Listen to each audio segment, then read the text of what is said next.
ناظرین السلام علیکم ورحمۃ اللہ وبرکاتہ۔ عقیدہ اور منہج کے نام سے ہم نے ایک لیکچر سیریز شروع کی ہے کہ جس میں ہم برصغیر پاک و ہند کے جو مختلف مسالک ہیں، اسکول آف تھاٹ ہیں، ان کے جو عقائد ہیں، نظریات ہیں، ان کا ہم ایک انالیسس کر رہے ہیں کتاب و سنت کی روشنی میں، اور بالکل کوشش کر رہے ہیں کہ ان بائسڈ ہو کے کریں۔ ابھی پہلا ہمارا جو لیکچر تھا وہ استغاثہ کے اوپر تھا، یعنی غیر اللہ سے مدد مانگنا، اور توسل یعنی اللہ کے کسی نبی یا ولی کی توسل سے، وسیلے سے اللہ سے مانگنا۔ اس کے اوپر ہم نے ایک لیکچر ریکارڈ کروایا، تقریباً 2.5 گھنٹے کا تھا، تفصیلی تھا۔ اس میں ہم نے بریلوی علماء کی، دیوبندی علماء کی جو آراء ہیں، اور اسی طرح برسبیل تذکرہ اہل حدیث علماء کی رائے کا بھی ذکر آ گیا۔ اب ہم نیکسٹ جو ہے اس ایپیسوڈ میں کچھ سوالات کو ایڈریس کرنے جا رہے ہیں جو ہمارے پہلے لیکچر پہ ہمیں موصول ہوئے۔ بہت سے دوستوں نے اپریشیٹ کیا اس لیکچر کو کہ حافظ صاحب، اتفاق اختلاف اپنی جگہ، لیکن آپ کا بیان کرنے کا جو انداز اور اسلوب تھا اس نے ہمیں اٹریکٹ کیا اور اس نے ہمیں متاثر کیا، اور ایسا ہی ہونا چاہیے۔ اختلاف اسی طرح سے، اگر آپ کو کسی سے ہے تو اسی طرح سے بیان کرنا چاہیے۔ بہرحال ہم شکر گزار ہیں جنہوں نے اس لیکچر کو اپریشیٹ کیا۔ کچھ دوستوں نے جو ہے وہ کچھ سوالات جو ہے وہ کمنٹس میں کیے، یا واٹس ایپ پہ کیے، یا ویسے ان کا اظہار کیا، تو ان سوالات کو ہم نے لسٹ ڈاؤن کیا، اور اب ہمارا یہ جو سیکنڈ لیکچر ہے ہم ان سوالات کو ایڈریس کرنے جا رہے ہیں۔ ہو سکتا ہے اس میں کوئی سوال جو ہے وہ مس بھی ہو گیا ہو کسی دوست کا، تو بہرحال کوشش کی ہے میں نے کہ سارے سوالات اس میں ایڈریس ہو جائیں۔ پہلا سوال جو ہمارے سامنے آیا وہ یہ تھا کہ میت سے مانگنا اس وقت شرک ہے جب کہ عبادت کی نیت سے ہو۔ آپ اس کو سوال کہہ لیں یا تبصرہ کہہ لیں، بہرحال میں آپ کو اس کا خلاصہ بتا دیتا ہوں کہ میت سے مانگنا اس وقت شرک ہے جب کہ عبادت کی نیت سے ہو۔ وہ کہہ رہے ہیں کہ جی اگر آپ نے عبادت کی نیت سے مانگا ہے قبر پہ کھڑے ہو کے اور ولی سے یا نبی سے، تو پھر تو شرک ہے، یا غیر اللہ سے اگر آپ نے اس کی عبادت کی نیت سے مانگا پھر تو شرک ہے، اور اگر عبادت کی نیت نہیں ہے تو وہ کہتے ہیں جی شرک نہیں ہے۔ یہ ایک فرق کیا جاتا ہے۔ اس کو وہ یوں بھی بیان کرتے ہیں کہ جی اصل میں جو مشرکین مکہ تھے وہ بتوں کو مستحق عبادت سمجھتے تھے، اور ان کو مستحق عبادت سمجھ کے مانگا کرتے تھے، یعنی وہ یہ کہتے تھے کہ جی یہ عبادت کے مستحق ہیں، ہماری عبادت کے مستحق ہیں، اس لیے قرآن نے ان پہ تنقید کی ہے۔ ہم جب اولیاء سے مانگتے ہیں یا صحابہ سے مانگتے ہیں یا انبیاء سے مانگتے ہیں تو ہم اصل میں ان کو مستحق عبادت نہیں سمجھتے، عبادت کا مستحق نہیں سمجھتے، ٹھیک ہے؟ تو اس لیے ہمارا یہ فعل شرک نہیں ہے۔ تو اس طرح سے وہ مشرکین مکہ کے فعل میں اور اپنے فعل میں کچھ لوگ فرق کرتے ہیں، اور وہ یہ کہتے ہیں کہ جی یہ جو ہم نے فرق کیا ہے، یہ فرق جو ہے نا یہ سلف صالحین سے چلا آ رہا ہے، بلکہ یہاں تک بھی بعض لوگوں نے یہ بات کہی ہے کہ ابن تیمیہ سے پہلے جو ہے وہ یہ بات آپ کہیں نہیں دکھا سکتے، یہ جو آپ نقطۂ نظر آپ نے پچھلے لاسٹ لیکچر میں بیان کیا۔ دیکھیں ابھی یہاں پہ 2 سوالات جمع ہو گئے۔ ایک یہ کہ ہم مستحق عبادت جو ہے وہ سمجھ کے ان کی عبادت نہیں کرتے، اور وہ مستحق عبادت سمجھ کے عبادت کرتے تھے۔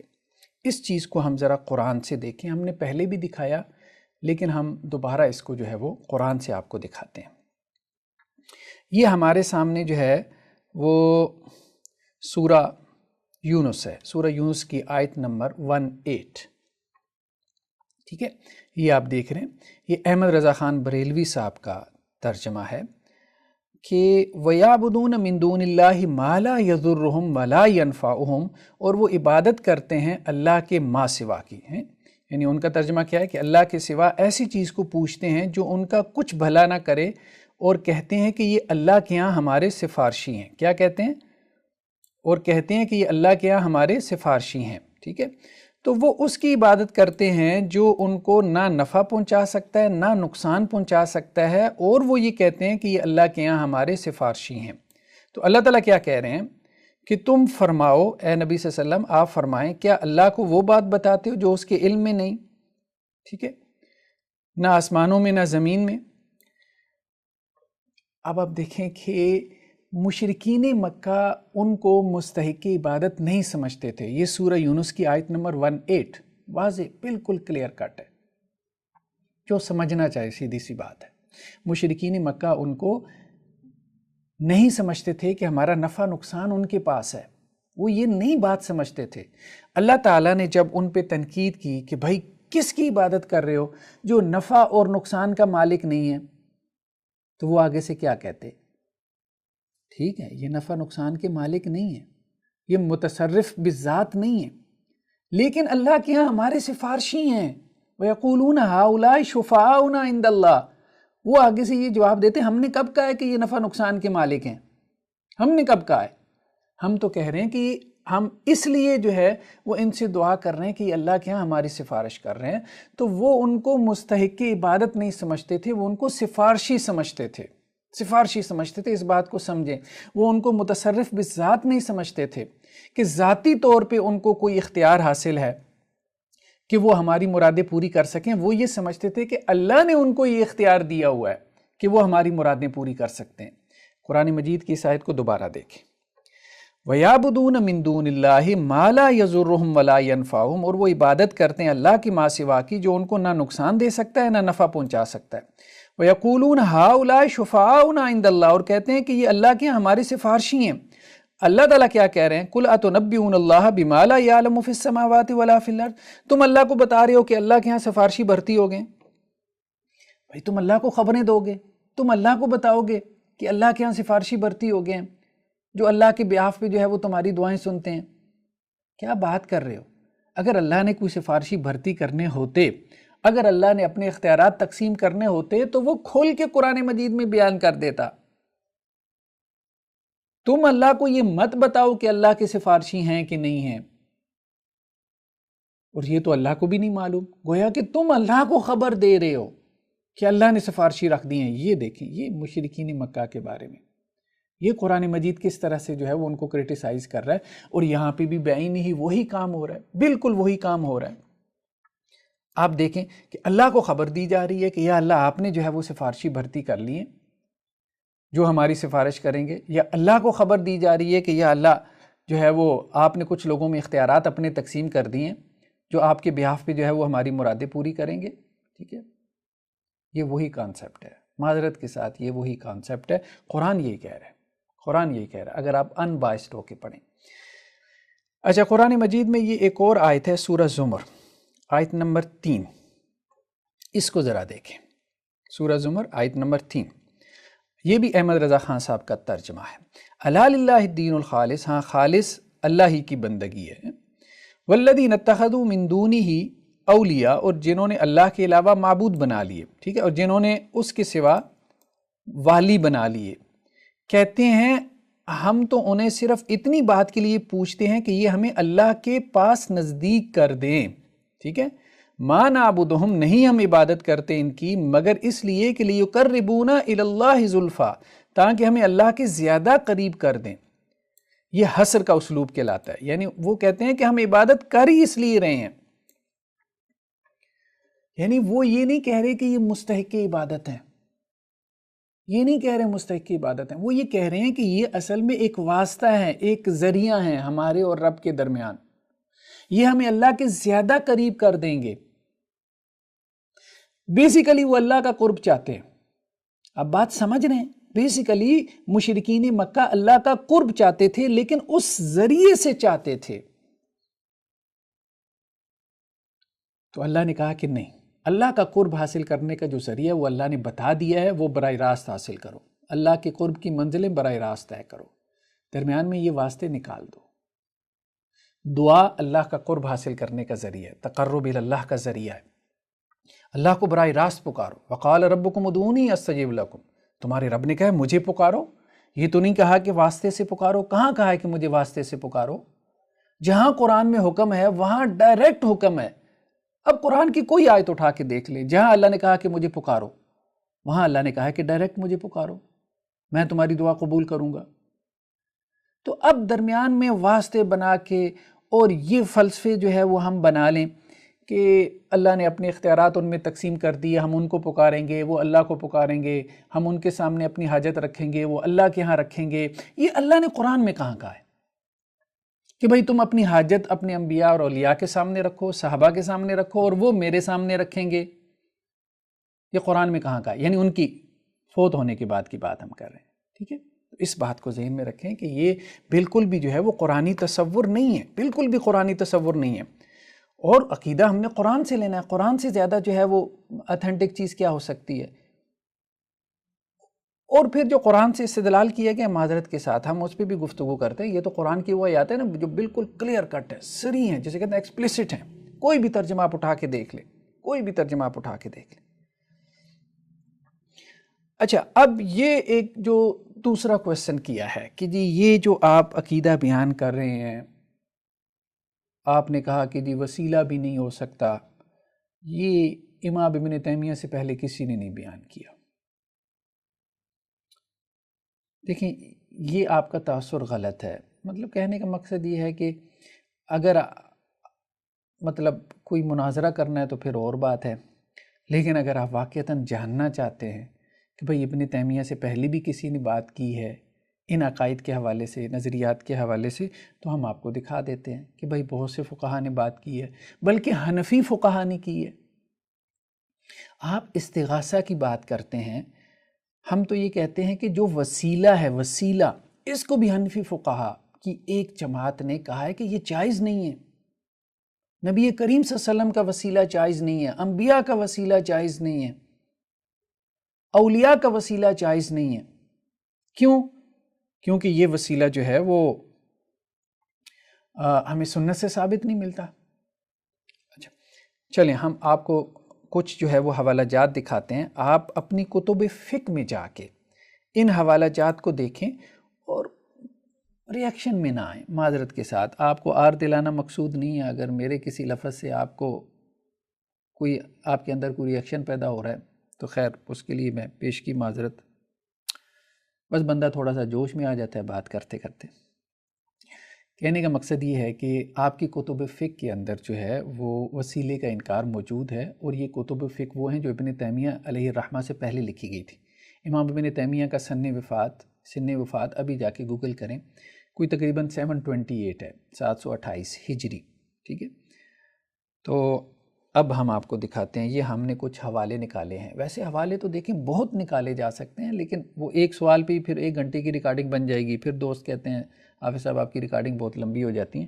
لیکن بہرحال ہم آپ کو کچھ حوالے دکھا دیتے ہیں، ابن تیمیہ سے پہلے بھی اور ابن تیمیہ کے جو معاصر ہیں ان کے بھی اور ان کے فوراً بعد بھی، کہ وہ حنفی فقہا ہیں. وہ یہ بیان کر رہے ہیں کہ وسیلہ جائز نہیں ہے. استغاثہ کی آپ کیا بات کرتے ہیں، وہ تو وسیلے کو بھی جائز نہیں سمجھتے. یہ دیکھیں، ہاں یہ ہمارے سامنے الہدایہ ہے. الہدایہ یہ وہ معروف کتاب ہے، آپ کہہ لیں امام مرغینانی کی.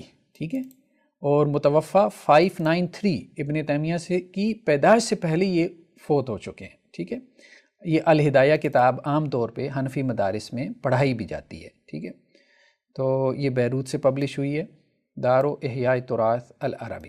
ٹھیک ہے، تو اس میں یہ کیا کہتے ہیں، وَيُكْرَهُ أَن يَقُولَ الرَّجُلُ فِي دُعَائِهِ بِحَقِّ فُلَانٍ أَوْ بِحَقِّ أَنْبِيَائِكَ وَرُسُلِكَ. اور یہ مکروہ ہے کہ کوئی بندہ اس طرح سے دعا کرے اللہ سے کہ یا اللہ فلاں کے حق سے یا فلاں نبیوں کے حق سے یا رسولوں کے حق سے جو ہے وہ میں آپ سے دعا کرتا ہوں. لِأَنَّهُ لَا حَقَّ لِلْمَخْلُوقِ عَلَى الْخَالِقِ، کیونکہ مخلوق کا خالق پہ کوئی حق نہیں ہے. تو وہ کہتے ہیں یہ جو بحق فلاں کر کے جو ہے وہ آپ دعا کرتے ہیں یہی وسیلہ ہے. اللہ کی مخلوق میں سے کسی کا اللہ کے اوپر حق نہیں ہے، کوئی حق نہیں ہے. تو اس لیے اس طرح سے دعا کرنا یہ مکروہ ہے، یعنی الاؤڈ نہیں ہے. مکروہ کا مطلب یہ ہے کہ اس کا جواز نہیں ہے. ٹھیک ہے، اور عقیدے کا مسئلہ ہے تو مراد مکروہ تحریمی ہوگی، یعنی جو حرام کے قریب قریب ہوتا ہے. یا مکروہ اس کو تنزیہی بھی آپ بنا لیں تو کہنے کا مقصد یہ ہے تو مکروہ نہ پسندیدہ ہے. مکروہ کسے کہتے ہیں؟ جس کو ڈسکریج کیا گیا، جس کو ڈس لائک کیا گیا. اچھا اسی طرح سے اب آپ دیکھیں کہ یہ ایک اور ہمارے سامنے جو ہے وہ یہ حوالہ ہے. ٹھیک ہے، البحر الرائق کا. ٹھیک ہے، یہ حوالہ آپ دیکھیں البحر الرائق کا، 970 میں ان کی وفات ہوئی، ابن نجیم کی۔ یہ کیا کہتے ہیں کہ جی قال رحمہ اللہ وبحق فلان، یعنی لا يجوز ان يقول بحق فلان عليك وكذلك بحق انبيائك واوليائك ورسلك والبيت والمشعر الحرام لانه لا حق للمخلوق علی الخالق، یعنی اس طرح سے دعا کرنا کہ آپ انبیاء کے حق سے، اولیاء کے حق سے، رسولوں کے حق سے، ایون کہ بیت اللہ اور مشعر حرام کے حق کا واسطہ اللہ کو دینا تو یہ جائز نہیں ہے، ٹھیک ہے، یہ تمام واسطے اللہ کو دینا جائز نہیں ہے۔ اب ہم کچھ حوالے جلدی جلدی آپ کو دکھا دیتے ہیں اور کتب فقہ سے، تو پھر ہم نیکسٹ کویسچن کی طرف چلتے ہیں۔ یہ دیکھیں تبیین الحقائق ہے، یہ بھی شرح کنز دقائق ہے، ٹھیک ہے، وہی عبارت آ گئی، ٹھیک ہے، کہ بحق فلاں سے دعا کرنا، این یکرہ ان یقول فی دعائی، مکروہ ہے کہ اس طرح سے دعا کرے، بحق فلان وقضا بحق انبیائک و اولیائک و بحق رسلک و بحق البیت او المشعر الحرام لانہ لا حق للحق علی اللہ تعالی، ٹھیک ہے۔ یہ بھی کتاب بھی دیکھ لیں، اس کا بطاقہ دیکھ لیں، تبیین الحقائق شرح کنز الدقائق، اور یہ بھی 743 یعنی امام ابن تیمیہ کے معاصرین میں سے، ٹھیک ہے، امام زیلی کی کتاب ہے، ٹھیک ہے۔ اس کے بعد البنایہ شرح الہدایہ، اس میں بھی یہی آپ کو نظر آ رہا ہے، وَيُكْرَهُ أَن يَقُولَ فِي دُعَائِهِ، ٹھیک ہے، تو یہ ہدایہ کی شرح ہے، علامہ بدر الدین عینی کی ہے، ٹھیک ہے، 855 میں ان کی وفات ہوئی، ٹھیک ہے۔ اسی طرح سے آپ چلے جائیں، مطلب یہ نیچے ہم نے کافی سارے حوالے جو ہے وہ نکالے ہوئے ہیں، یہ ساری کتابیں آپ کھول کے دیکھ لیں، ٹھیک ہے۔ تو کہنے کا مقصد یہ ہے کہ یہ بات درست نہیں ہے کہ ابن تیمیہ علیہ الرحمہ سے پہلے کسی نے وسیلے کا انکار نہیں کیا۔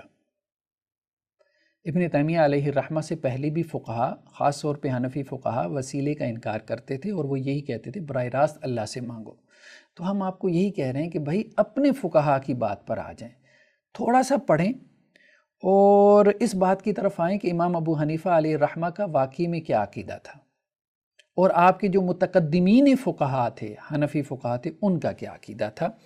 تو یہ باتیں کہنا کہ استغاثہ کے بارے میں یا وسیلے کے بارے میں حافظ صاحب آپ جو باتیں کر رہے ہیں یہ ابن تیمیہ سے پہلے کسی نے نہیں کی، تو بھائی اگر آپ لا علم رہنا چاہتے ہیں تو کوئی آپ کو علم نہیں دے سکتا، لیکن اگر آپ سیکھنا چاہتے ہیں تو بات یہی ہے کہ بہت سے فقہا نے امام ابن تیمیہ علیہ الرحمہ سے پہلے بھی یہ باتیں کہی ہیں۔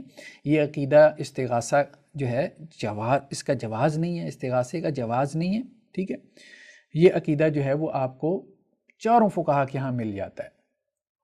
اور توسل جو ہے آپ یوں کہہ سکتے ہیں کہ توسل کے حوالے سے کچھ تفصیل ہے، کچھ فقہا اس کی بعض شرائط کے ساتھ جو ہے وہ اجازت دیتے ہیں، وہ خیر ہم آگے چل کے کسی سوال میں اس کو ایڈریس کر لیں گے۔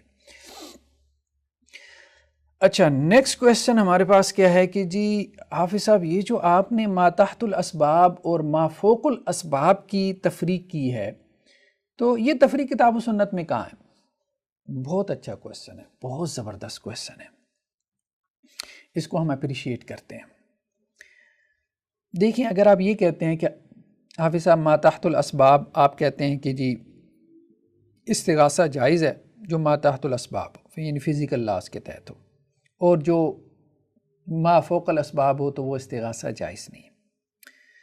یہ کتاب و سنت میں کہاں لکھا ہوا ہے؟ تو صحیح بات ہے، نہیں لکھا ہوا ہے، سیدھی سی بات ہے۔ دیکھیں جو ان بائس ریسرچر ہوگا وہ گھما پھرا کے چیزیں نہیں بیان کرے گا، ٹھیک ہے۔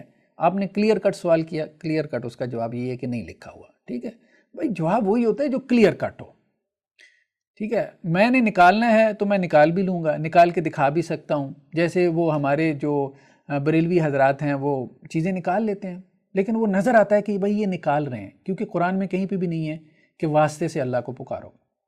وہ جہاں سے نکالیں گے نا تو وہ پتہ چلتا ہے کہ یہ بات انہوں نے نکالی ہوئی ہے، جہاں پہ بھی قرآن میں بھی اللہ کو پکارو، بس براہ راست پکارو۔ تو اسی طرح سے ما فوق الاسباب ما تحت الاسباب کی تقسیم نکالنا چاہیں تو لوگ نکال سکتے ہیں، ٹھیک ہے، لیکن ہم کہتے ہیں کہ عقیدہ بالکل کلیئر ہونا چاہیے، بس ایسے بیان کریں اور اگلے کو بس سمجھ میں آ جائے، یہ نہیں کہ جی لمبی چوڑی میں تشریح کر رہا ہوں اور اس میں بریکٹس میں جو ہے وہ اضافے کر کے آپ کو بتا رہا ہوں اس کا یہ معنی، اس کا یہ مفہوم ہے، نہیں۔ تو پھر ہم نے یہ تقسیم کیوں کی؟ دیکھیں بات یہ ہے کہ اصل چیز ما فوق الاسباب اور ما تحت الاسباب نہیں ہے، اس بات کو سمجھیں۔ اصل چیز یہ نہیں ہے، نہ ہم نے یہ کہا ہے، ہاں ہم نے یہ دو اصطلاحات ضرور استعمال کی ہیں اور اس کی وجہ بھی ہم آپ کو بتاتے ہیں۔ ہماری کتاب ہے مکالمہ، یہ آپ کو ہماری ویب سائٹ پہ مل جائے گی، میرے نام سے ہے drhafizmohammadzubیر.com، وہاں تصانیف کے سیکشن میں جائیں، وہاں مکالمہ ہے، مکالمہ میں ایک چیپٹر ہے توحید اور شرک کے اوپر، اس میں یہ بات آپ کو تفصیلی طور پہ ملے گی۔ دیکھیں اصل چیز کیا ہے کہ اللہ نے شرک کو حرام قرار دیا ہے، ٹھیک ہے، اصل چیز یہی ہے کہ شرک حرام ہے۔ یہ دیکھیں یہ قرآن میں ہے کہ ان اللہ لا یغفر ان یشرک بہ ویغفر ما دون ذلک لمن یشاء، کہ اللہ تعالیٰ شرک نہیں معاف کرے گا اور اس کے سوا جو گناہ ہے وہ اللہ تعالیٰ معاف کر دے گا، ٹھیک ہے، جس کے لیے چاہے گا۔ اور جو اللہ کے ساتھ شرک کرے گا تو اس نے بہت بڑا اللہ پہ بہتان باندھا، ٹھیک ہے۔ تو کہنے کا مقصد یہ ہے کہ شرک حرام ہے۔ اب اس کو تو مانتے ہیں نا کہ شرک حرام ہے اور قرآن نے اس کو حرام کیا ہے اور واضح طور پہ کی ہے، مطلب اس میں کوئی ہمیں وہ نہیں کرنا پڑتا کہ ہم نکال رہے ہیں قرآن سے کہ شرک حرام ہے، ٹھیک ہے، کلیئر ہوگی بات۔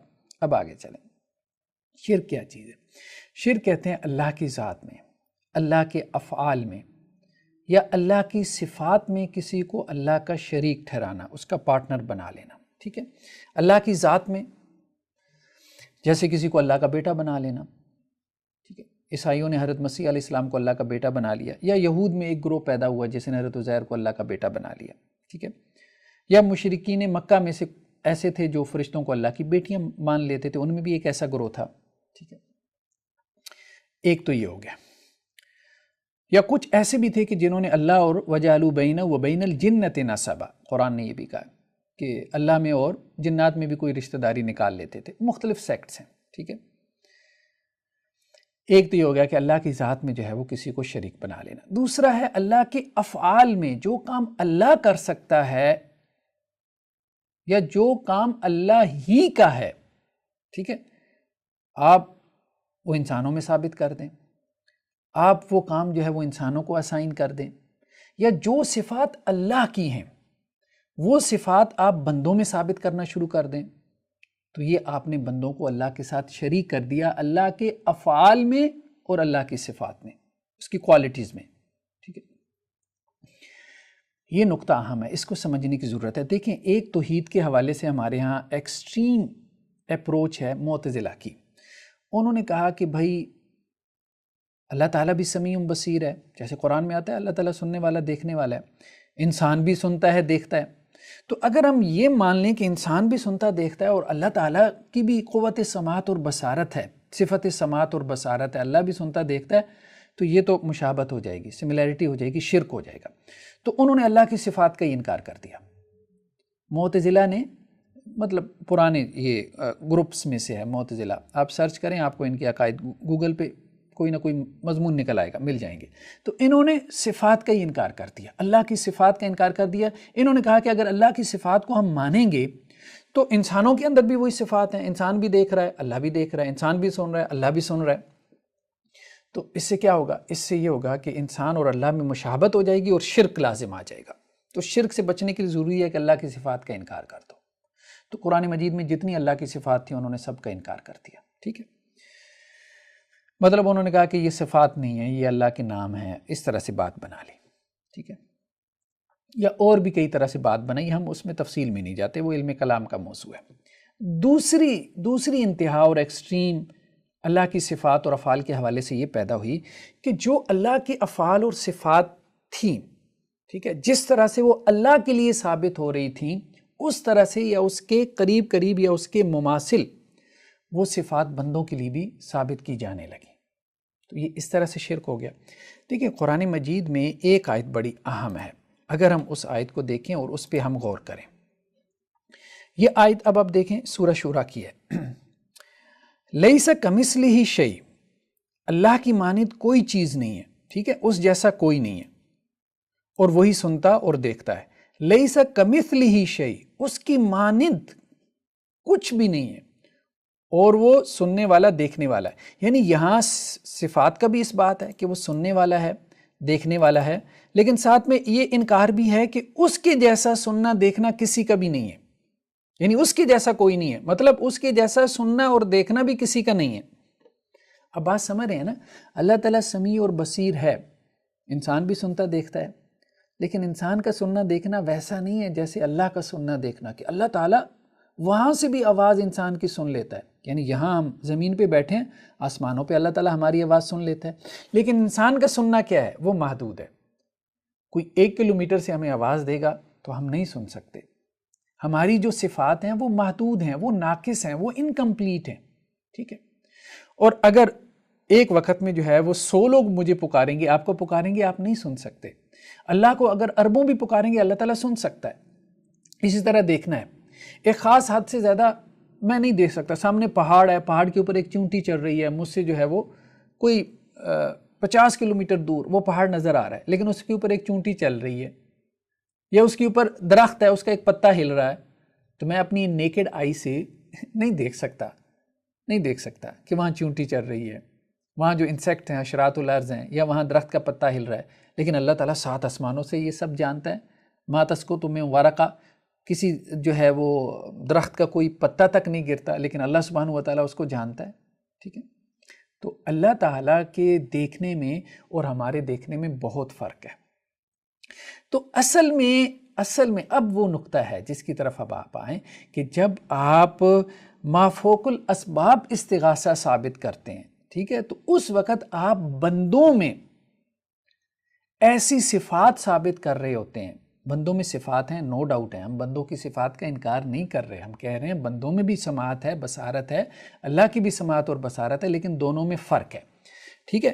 تو جب تک آپ ماتحت الاسباب جو ہے وہ بندوں کی صفات مان رہے ہیں تو آپ بندوں کی صفات کو ناقص ہی مان رہے ہیں.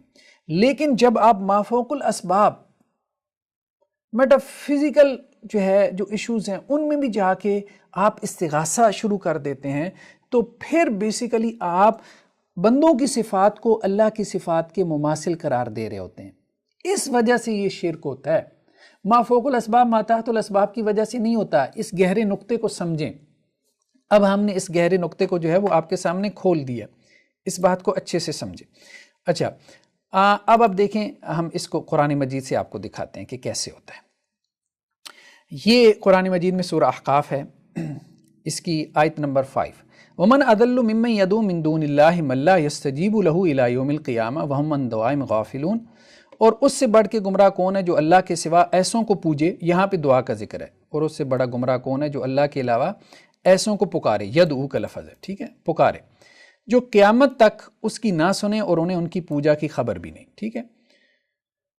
اچھا، اب کہنے کا مقصد یہ ہے کہ یہ جو دعا ہے، ٹھیک ہے، آخر اس شخص سے زیادہ بہکا ہوا انسان اور کون ہوگا جو اللہ کو چھوڑ کے ان کو پکارے جو قیامت تک اسے جواب نہیں دے سکتے، بلکہ اس سے بھی بے خبر ہیں کہ پکارنے والے ان کو پکار رہے ہیں. یہ مولانا مودودی کا ترجمہ ہے. ٹھیک ہے. تو کہنے کا مقصد یہ ہے کہ جو بندہ دنیا سے چلا گیا، ایک تو ہم کہہ رہے ہیں نا ماتحت الاسباب استغاثہ ہے، فاستغاثہ الذی من شیعتہ علی الذی من عدوہ. ٹھیک ہے، کوئی حرج نہیں ہے اس میں. بنی اسرائیل کے ایک شخص نے حضرت موسیٰ علیہ السلام سے کہا تھا کہ یہ جو قبطی ہے آل فرعون میں سے، یہ مجھے تنگ کر رہا ہے، تو آپ میری مدد کریں. کوئی حرج نہیں، ماتحت الاسباب ہے. ایک بندہ دنیا سے چلا گیا، اب وہ ایک دوسری دنیا میں ہے، بھائی عالم برزخ میں ہے. یہ قرآن نے کہا ہے کہ وہ عالم برزخ میں ہے، وہ عالم دنیا میں نہیں رہا. یہ دیکھیں اللہ سبحانہ وتعالیٰ کیا فرما رہے ہیں، حتیٰ اذا جاء احدهم الموت قال رب ارجعون. جب ان میں کسی ایک کی موت آتی ہے تو وہ کہتا ہے کہ اے میرے پروردگار مجھے لٹا دے، مجھے واپس کر دے، یعنی مجھے دنیا میں واپس بھیج دے. کیونکہ وہ دوسری دنیا میں جا رہا ہے. ٹھیک ہے. آگے کیا کہتا ہے، لعلی اعمل صالحا فیما ترکت کلا انہا کلمۃ هو قائلها، تاکہ میں پیچھے جو میں چھوڑ آیا ہوں اس میں کوئی نیک عمل کروں. اچھا، یہ تو ایک بات ہے جو وہ اپنے منہ سے کہتا ہے، اور ان کے آگے ایک آڑ ہے اس دن تک جس دن اٹھائے جائیں گے. وَمِن وَرَائِهِمْ برزخ، یہ برزخ کے لفظ قرآن میں ہے. وہ کیوں نہیں دنیا میں واپس آ سکتے؟ کیونکہ ایک برزخ ہے قیامت کے دن تک. یہ برزخ ہے. بھئی ہم اپنے ترجمے نہیں کر رہے، آپ لوگوں کے تراجم دکھا رہے ہیں. یا تو آپ کہیں کہ یہ ترجمہ نہیں بنتا، اور یہ ایسا ترجمہ ہے کہ آپ 10 ترجمے اٹھا کے دیکھیں گے تو یہی ترجمہ نکلے گا جو ہم آپ کو دکھا رہے ہیں. ٹھیک ہے. تو کس نے انکار کیا عالم برزخ کا؟ کون انکار کرتا ہے؟ مجھے بتائیں اہل سنت میں سے. تو یہاں اس دنیا سے، مادی دنیا سے، ایک میٹیریل ورلڈ سے آپ ایک دوسرے عالم میں چلے جاتے ہیں، عالم برزخ میں چلے جاتے ہیں. اس کے اپنے فزیکل لاز ہیں، اس کے اپنے قوانین ہیں. اور رسول اللہ صلی اللہ علیہ وسلم نے فرمایا کہ یہ جو قبر کی مٹی ہے، اس کو مٹی کا ایک ڈھیر مت سمجھو، یہ جنت کے باغوں میں سے ایک باغ ہے، یہ جہنم کے گڑھوں میں سے ایک گڑھا ہے، ٹھیک ہے؟ اور عذاب قبر سے متعلق کتنی آیات ہیں، ٹھیک؟ اور اس میں کتنی احادیث ہیں، اس پہ ہم علیحدہ سے گفتگو کر چکے ہیں۔ تو کہنے کا مقصد یہ ہے کہ وہ بندہ عالم برزخ میں چلا گیا، دوسری دنیا میں چلا گیا۔ اب اگر آپ یہ ثابت کرتے ہیں کہ جی وہ وہاں سے آپ کی بات سن کے اللہ کے ہاں بھی رکھنے پہ قدرت رکھتا ہے، تو یہ گویا کہ آپ اس میں ایسی قوت سماعت ثابت کر رہے ہیں، آپ اس میں ایسی قدرت مان رہے ہیں جو قدرت اور جو سماعت صرف اللہ کے لیے ثابت کرنا جائز ہے۔ اب بات سمجھ رہے ہیں؟ انسان کی قدرت ہے جب تک زندہ ہے، جب تک اس دنیا میں ہے، اس کے بعد جب وہ ختم ہو گیا، مٹی کا ڈھیر ہو گیا یا قبر میں چلا گیا، ٹھیک ہے، اب اس کے بعد جو ہے اس کی قدرت نہیں رہ گئی۔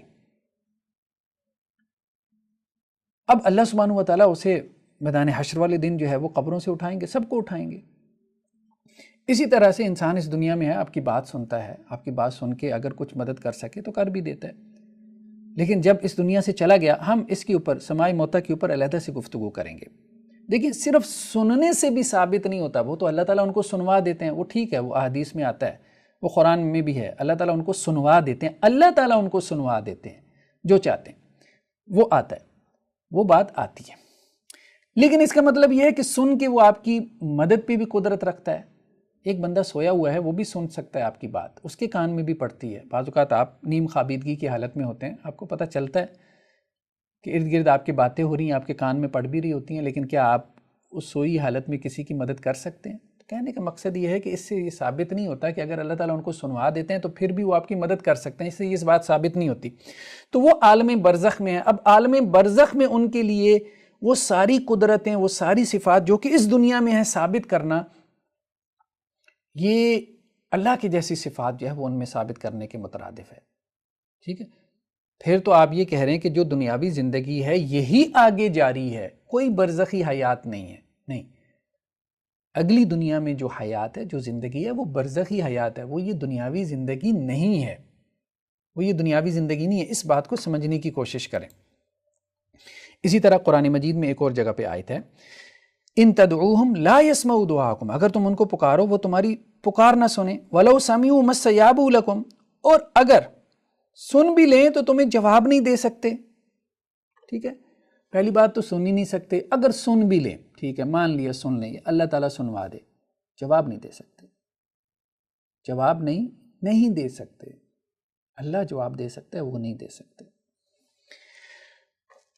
اہم بات کیا ہے؟ وَيَوْمَ الْقِيَامَةِ يَكْفُرُونَ بِشِرْكِكُمْ، قیامت والے دن وہ تمہارے شرک کا انکار کریں گے، اور قیامت والے دن وہ تمہارے شرک سے منکر ہوں گے۔ یہ بات اہم ہے، جن کو تم پکار رہے ہو قیامت والے دن وہ تمہارے شرک کا انکار کریں گے۔ تو بت کیسے انکار کریں گے؟ بتوں کو کیا ضرورت پڑ گئی انکار کرنے کی؟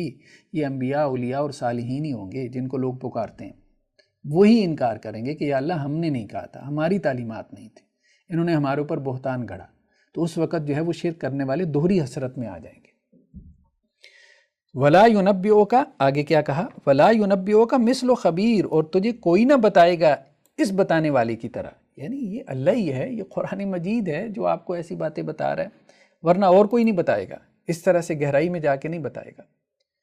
اسی طرح رسول اللہ صلی اللہ علیہ وسلم سے ہمیں ایک حدیث ملتی ہے، اس پہ ذرا غور کریں۔ یہ جو روایت ہے کہ اللہ کے رسول صلی اللہ علیہ وسلم نے ایک شخص کو کہا کہ وہ یہ کہہ رہا تھا ماشاء اللہ وشیتا، کہ اللہ چاہے اور آپ چاہیں، تو آپ صلی اللہ علیہ وسلم فرمایا بل ماشاء اللہ وحدہ، یوں کہو کہ جو اللہ چاہے، ٹھیک ہے؟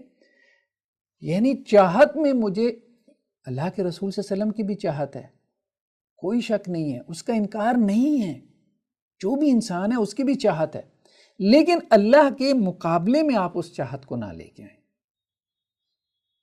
بھلے وہ کسی نبی کی چاہت ہو، اللہ کے مقابلے میں اس کے ساتھ۔ یہ رسول اللہ صلی اللہ علیہ وسلم کی تعلیم ہے، انسانی صفات کا انکار نہیں ہے، یہ بات اہم ہے، ٹھیک ہے؟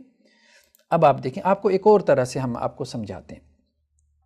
بعض دوستوں نے سوال کیا، انہوں نے کہا کہ جی اب دیکھیں جو مردہ ہے، ٹھیک ہے، اگر آپ یہ کہتے ہیں کہ جی ما فوق الاسباب جو ہے وہ آپ اس سے استغاثہ کر رہے ہیں، تو کیونکہ وہ اس دنیا میں نہیں ہے تو یہ شرک ہے، تو پھر بتائیں کہ اگر ہم کسی زندہ شخص سے جو ہے وہ ایسی چیز مانگ لیں، کسی زندہ شخص سے جو اس کے اختیار میں نہیں ہے، اس کی قدرت میں نہیں ہے، تو یہ شرک نہیں ہوگا؟ دیکھیں ایک بات بہت اہم ہے، اگر آپ زندہ شخص کے بارے میں یہ عقیدہ رکھتے ہوئے اس سے مانگیں گے کہ یہ مجھے دے سکتا ہے، ٹھیک ہے، تو آپ شرکی کر رہے ہیں۔ مسئلہ زندہ اور مردہ کا نہیں ہے، اس سے نکل آئیں، ٹھیک ہے۔ مسئلہ یہ ہے کہ آپ کسی بندے میں اللہ کے جیسے افعال اور صفات ثابت کر رہے ہیں کہ نہیں، آپ کا عقیدہ کیا ہے اس کے بارے میں؟ بندوں کی صفات مانیں جیسے بندوں کی صفات ہوتی ہیں، اللہ کی صفات کا اقرار کریں جیسے اللہ کی صفات ہیں، اپنے جو ہے وہ کمال کے ساتھ، اپنے جلال کے ساتھ۔ لیکن جب بندوں کی صفات جو کہ ناقص ہیں، جو کہ اللہ کی دی ہوئی ہیں، جو کہ محدود ہیں، لیمیٹڈ ہیں، اب اچھا یہ سب ماننے کے باوجود کہ بندوں کی صفات عطائی ہیں، بندوں کی صفات جو ہے وہ اللہ کی دی ہوئی ہیں، محدود ہیں، لیمیٹڈ ہیں، بندوں کی صفات حادث ہیں یعنی ہمیشہ سے نہیں ہیں، یہ سب کو ماننے کے باوجود کسی نہ کسی ڈپارٹمنٹ میں جا کے بندے کی کسی نہ کسی صفت یا فعل کو اللہ کی صفت کے اور فعل کے برابر قرار دے دیتے ہیں۔ یہ اصل میں وہ چیز ہے۔ دیکھیں بات یہ ہے، آپ یہ بات کہہ رہے ہیں کہ جی مشرکین جو مستحق عبادت سمجھتے تھے، مشرکین کا معاملہ یہ تھا کہ جی ہم آپ کو ایک روایت دکھاتے ہیں آپ کو، اس سے بات آپ کو کھل کے سامنے آئے گی۔ یہ روایت جو ہے سنن ترمذی کی ہے، ٹھیک ہے۔ ابو واقد اللیثی کہتے ہیں، یہ صحیح روایت ہے، ٹھیک ہے، کہ جب رسول اللہ صلی اللہ علیہ وسلم جو ہے وہ حنین کے لیے نکلے ہیں تو آپ صلی اللہ علیہ وسلم کا گزر مشرکین کے ایک درخت کے پاس سے ہوا جسے ذات انوات کہا جاتا تھا۔ اس درخت پر مشرکین اپنے ہتھیار لٹکاتے تھے۔ صحابہ نے عرض کیا اللہ کے رسول ہمارے لیے بھی ایک ذات انوات مقرر فرما دیجئے جیسا کہ مشرکین کا ایک ذات انوات ہے۔ نبی اکرم صلی اللہ علیہ وسلم فرمایا سبحان اللہ، یہ تو وہی بات ہے جو موسیٰ کی قوم نے کہی تھی کہ ہمارے لیے بھی ایک معبود بنا دیجئے جیسا ان مشرکوں کے لیے۔ اس ذات کی قسم جس کے ہاتھ میں میری جان ہے، تم گزشتہ امتوں کی پوری پیروی کرو گے۔ دو باتیں اس میں، جو لوگ کہتے ہیں نا کہ یہ امت شرک نہیں کرے گی، ایک بات تو یہ آ گئی کہ رسول اللہ صلی اللہ علیہ وسلم نے فرمایا کہ میری امت میں ایسے لوگ پیدا ہوں گے جو پچھلی امتوں کی پیروی کریں گے۔ یہ پھر دیکھ لیں یہ جملہ، اس ذات کی قسم جس کے ہاتھ میں میری جان ہے، تم گزشتہ امتوں کی پوری پیروی کرو گے۔ یعنی جیسے بنی اسرائیل نے شرک کیا، بچڑے کو معبود بنا لیا، ٹھیک ہے، حضرت موسیٰ علیہ السلام سے بھی جو ہے وہ کہنے لگے کہ ہمیں بھی جو ہے وہ ایسے بت بنا دیں۔ تو اب دوسری بات جو اس حدیث میں آ رہی ہے وہ یہ کہ ایک درخت تھا جس پہ مشرکین برکت کے لیے، تبرک کے لیے ہتھیار لٹکایا کرتے تھے۔ تو صحابہ نے عرض کی کہ اللہ کے رسول صلی اللہ علیہ وسلم ہمارے لیے بھی ایک ایسا بنا دے درخت۔ تو اللہ کے وسلم نے کیا فرمایا؟ یہ جہالت کی بات ہے، یہ وہی بات ہے جو بنی اسرائیل حضرت موسیٰ علیہ السلام سے مطالبہ کر رہے تھے، یہ شرک کی بات ہے۔ اب آپ دیکھیں کہ کیا، مجھے یہ بتائیں صرف ایک منٹ کے لیے، چھوڑیں اپنے مسلک کے مولوی صاحب کو، دیکھیں اس نے اللہ کے آپ کو کوئی کام نہیں آنا، سیدھی سی بات ہے، صرف یہ چیک کر لیں کہ یہ حدیث صحیح ہے کہ نہیں، اس پہ غور کریں، آپ کو سمجھ آ سکتی ہے۔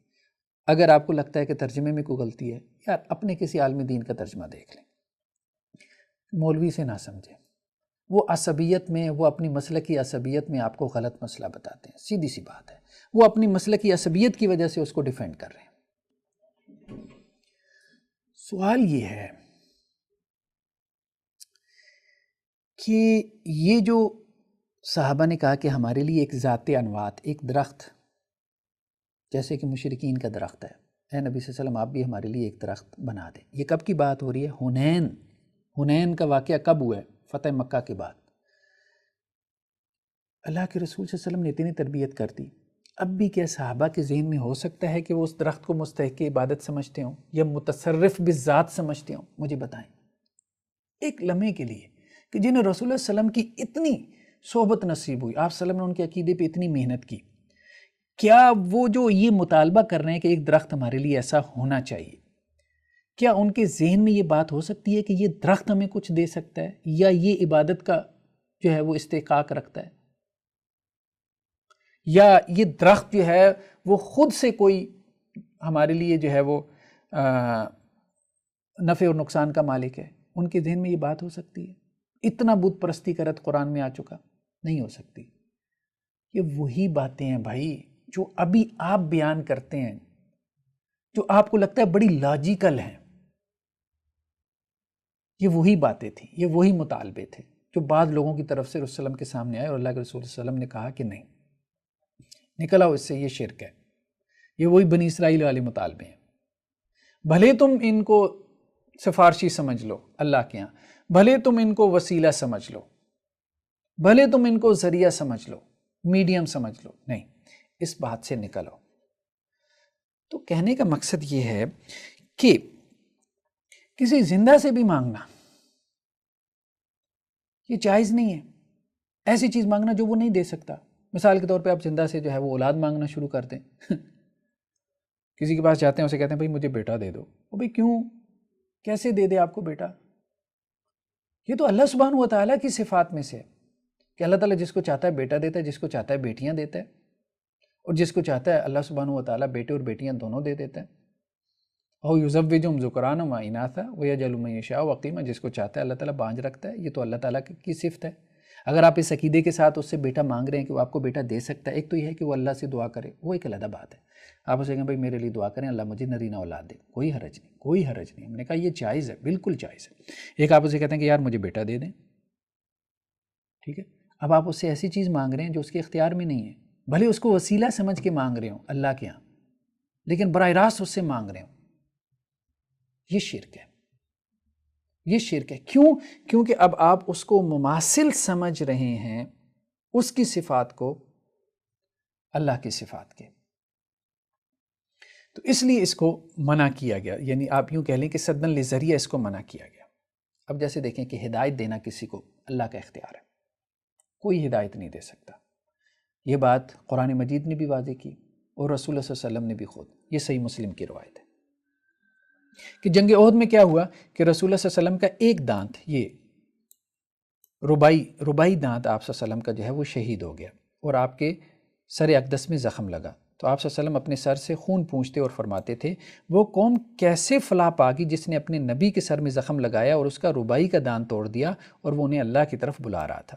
اس موقع پر اللہ تعالیٰ نے یہ آیت نازل فرمائی، کیا اس معاملے میں آپ کے ہاتھ میں کوئی چیز نہیں، آپ صلی اللہ علیہ وسلم کو کہا جا رہا ہے، ٹھیک ہے، فانزل اللہ عز وجل لیس لک من الامر شیء، ہدایت اللہ نے کس کو دینی؟ اب جنگ احد میں اب دیکھیں سب سے زیادہ نقصان کا جو سبب بنے تھے کون بنے تھے؟ حضرت خالد بن ولید۔ جنگ احد سیرت کی کسی بھی کتاب سے اٹھا کے دیکھ لیں، حضرت خالد بن ولید نے پیچھے سے پلٹ کے 50 جو ہے وہ 50 تھے یا 100 گھوڑ سوار تھے، ابھی میرے ذہن میں نہیں، ان کے ساتھ حملہ کیا تھا تو جنگ کا پانسا پلٹ گیا، اور وہی خالد بن ولید پھر ایمان لے کے آئے ہیں، وہی ایمان لے کے آئے ہیں۔ تو اللہ سبحانہ و تعالیٰ نے کہا ہے کہ یہ بات کہ ہدایت کس کو دینی ہے؟ اللہ کے نبی صلی اللہ علیہ وسلم ہادی ہیں، نو ڈاؤٹ، کوئی شک نہیں ہے کہ آپ صلی اللہ علیہ وسلم ہادی ہیں، قرآن نے خود کہا ہے کہ آپ رستہ دکھاتے ہیں، لیکن کس معنی میں ہادی ہیں؟ کہ آپ رستہ دکھاتے ہیں، ٹھیک ہے، لیکن یہ ہے کہ اس رستے کے اوپر چلا کے ایمان تک لے آنا یہ اللہ کا اختیار ہے۔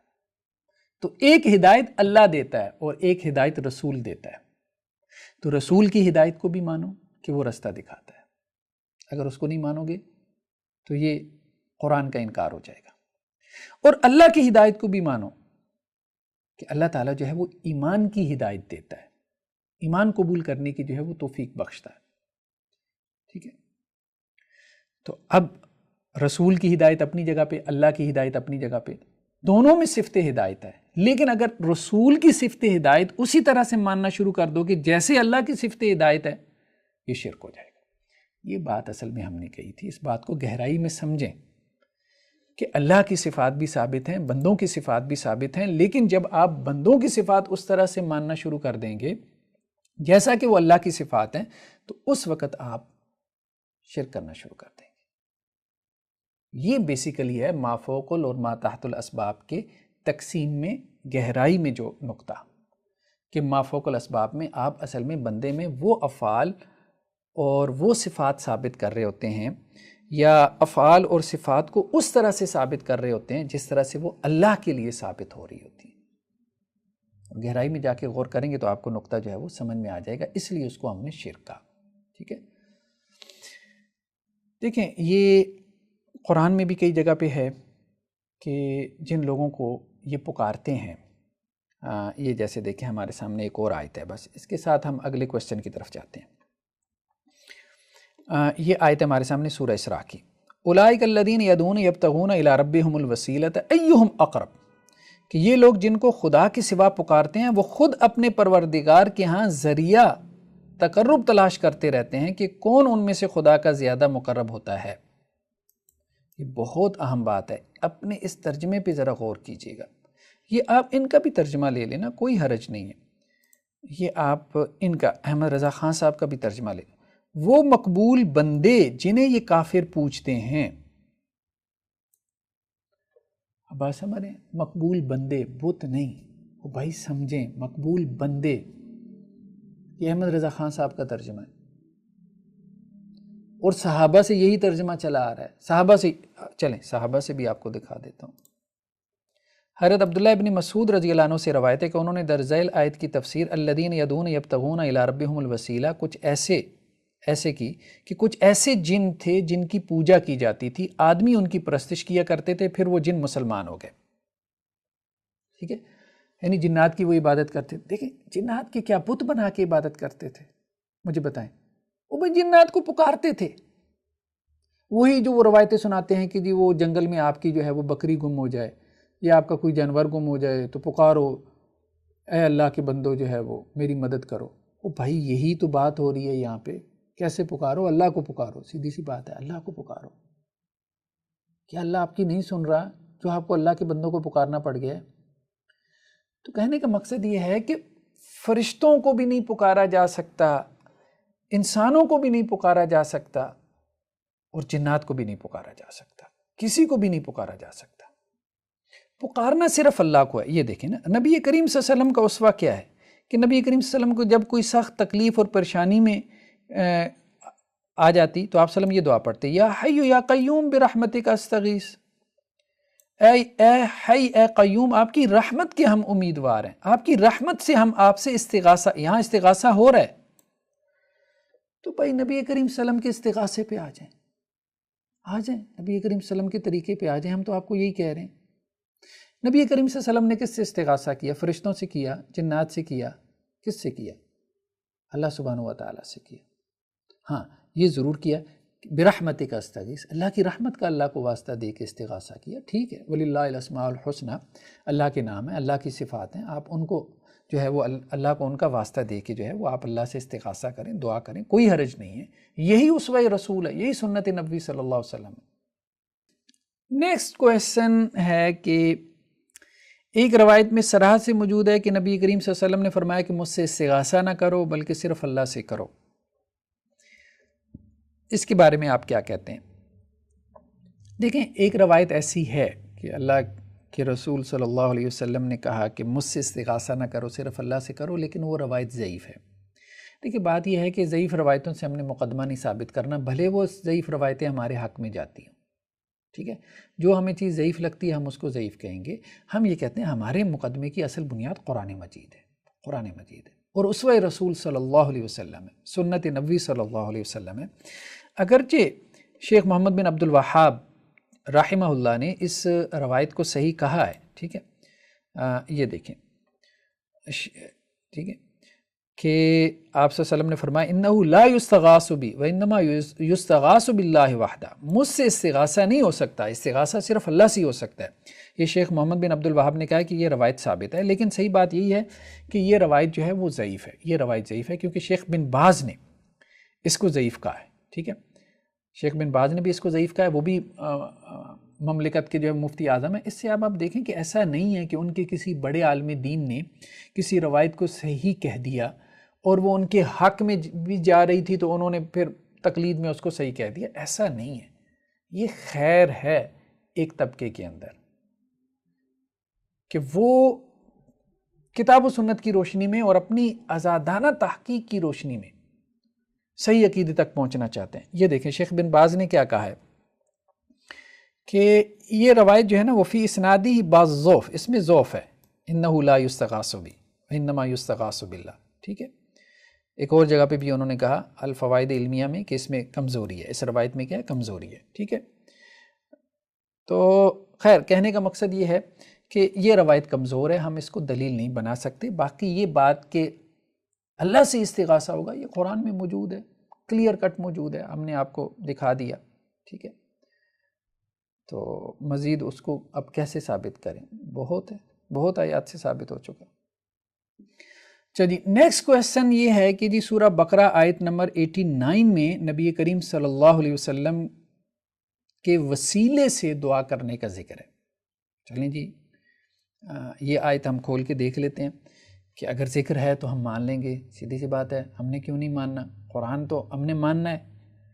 تو اگر نبی کریم صلی اللہ علیہ وسلم کے وسیلے سے دعا کرنے کا ذکر ہے سورہ بقرہ آیت نمبر 89 میں تو ہم ضرور مانیں گے، کیوں نہیں مانیں گے؟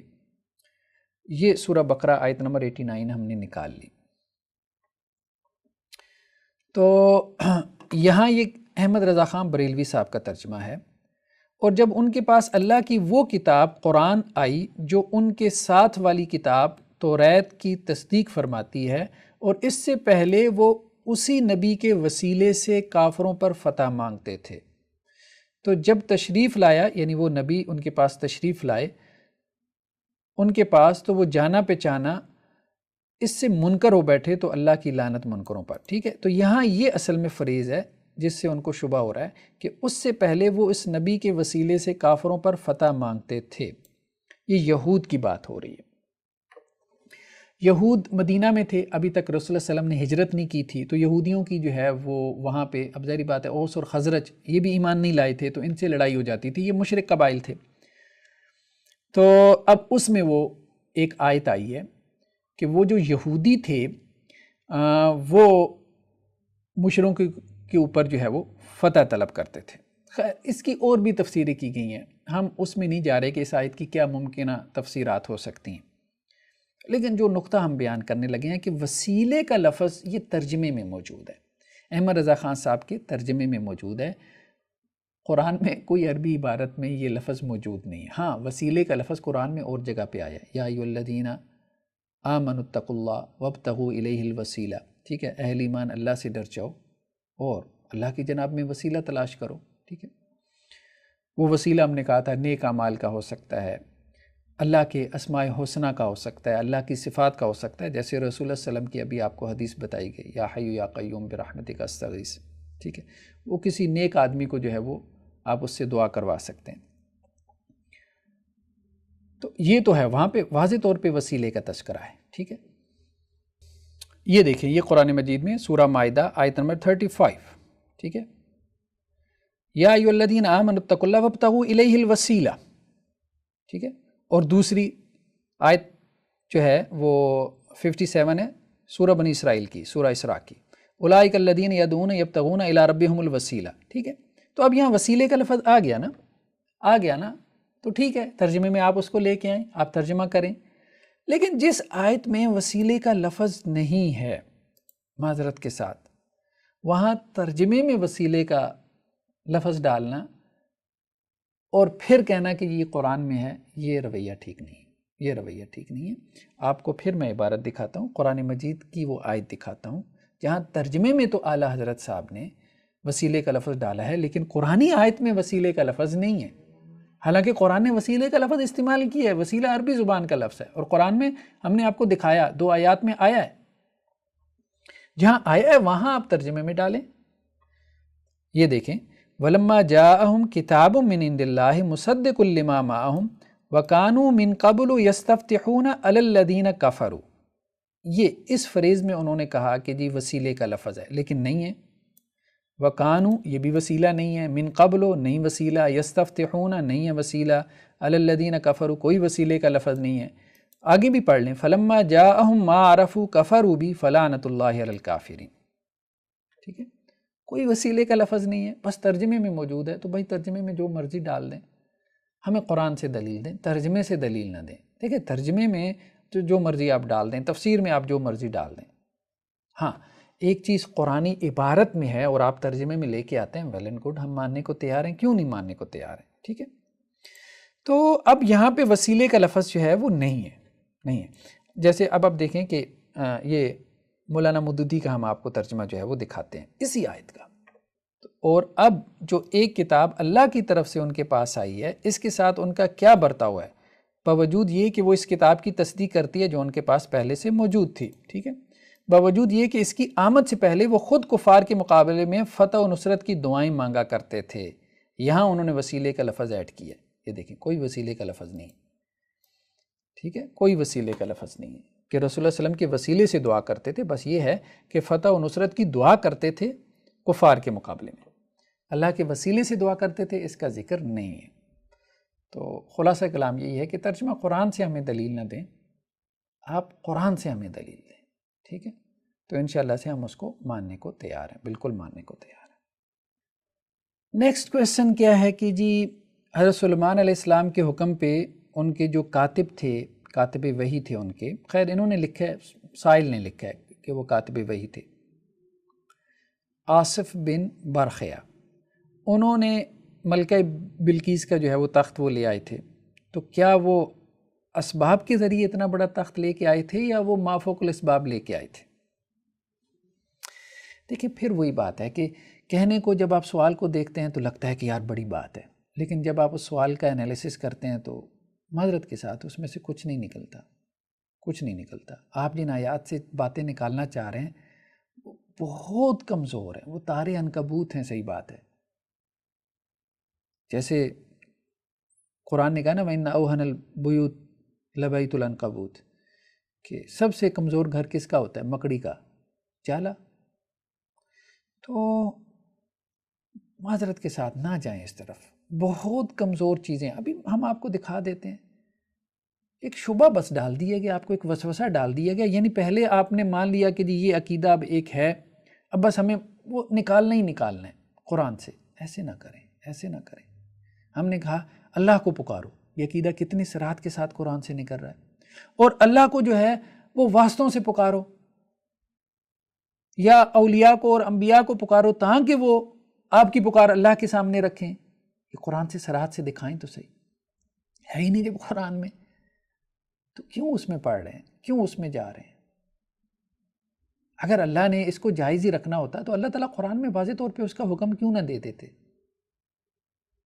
اور اس کے لیے آپ کو یہ تعویلیں کر کے ایسی چیزیں کیوں نکالنی پڑتی ہیں؟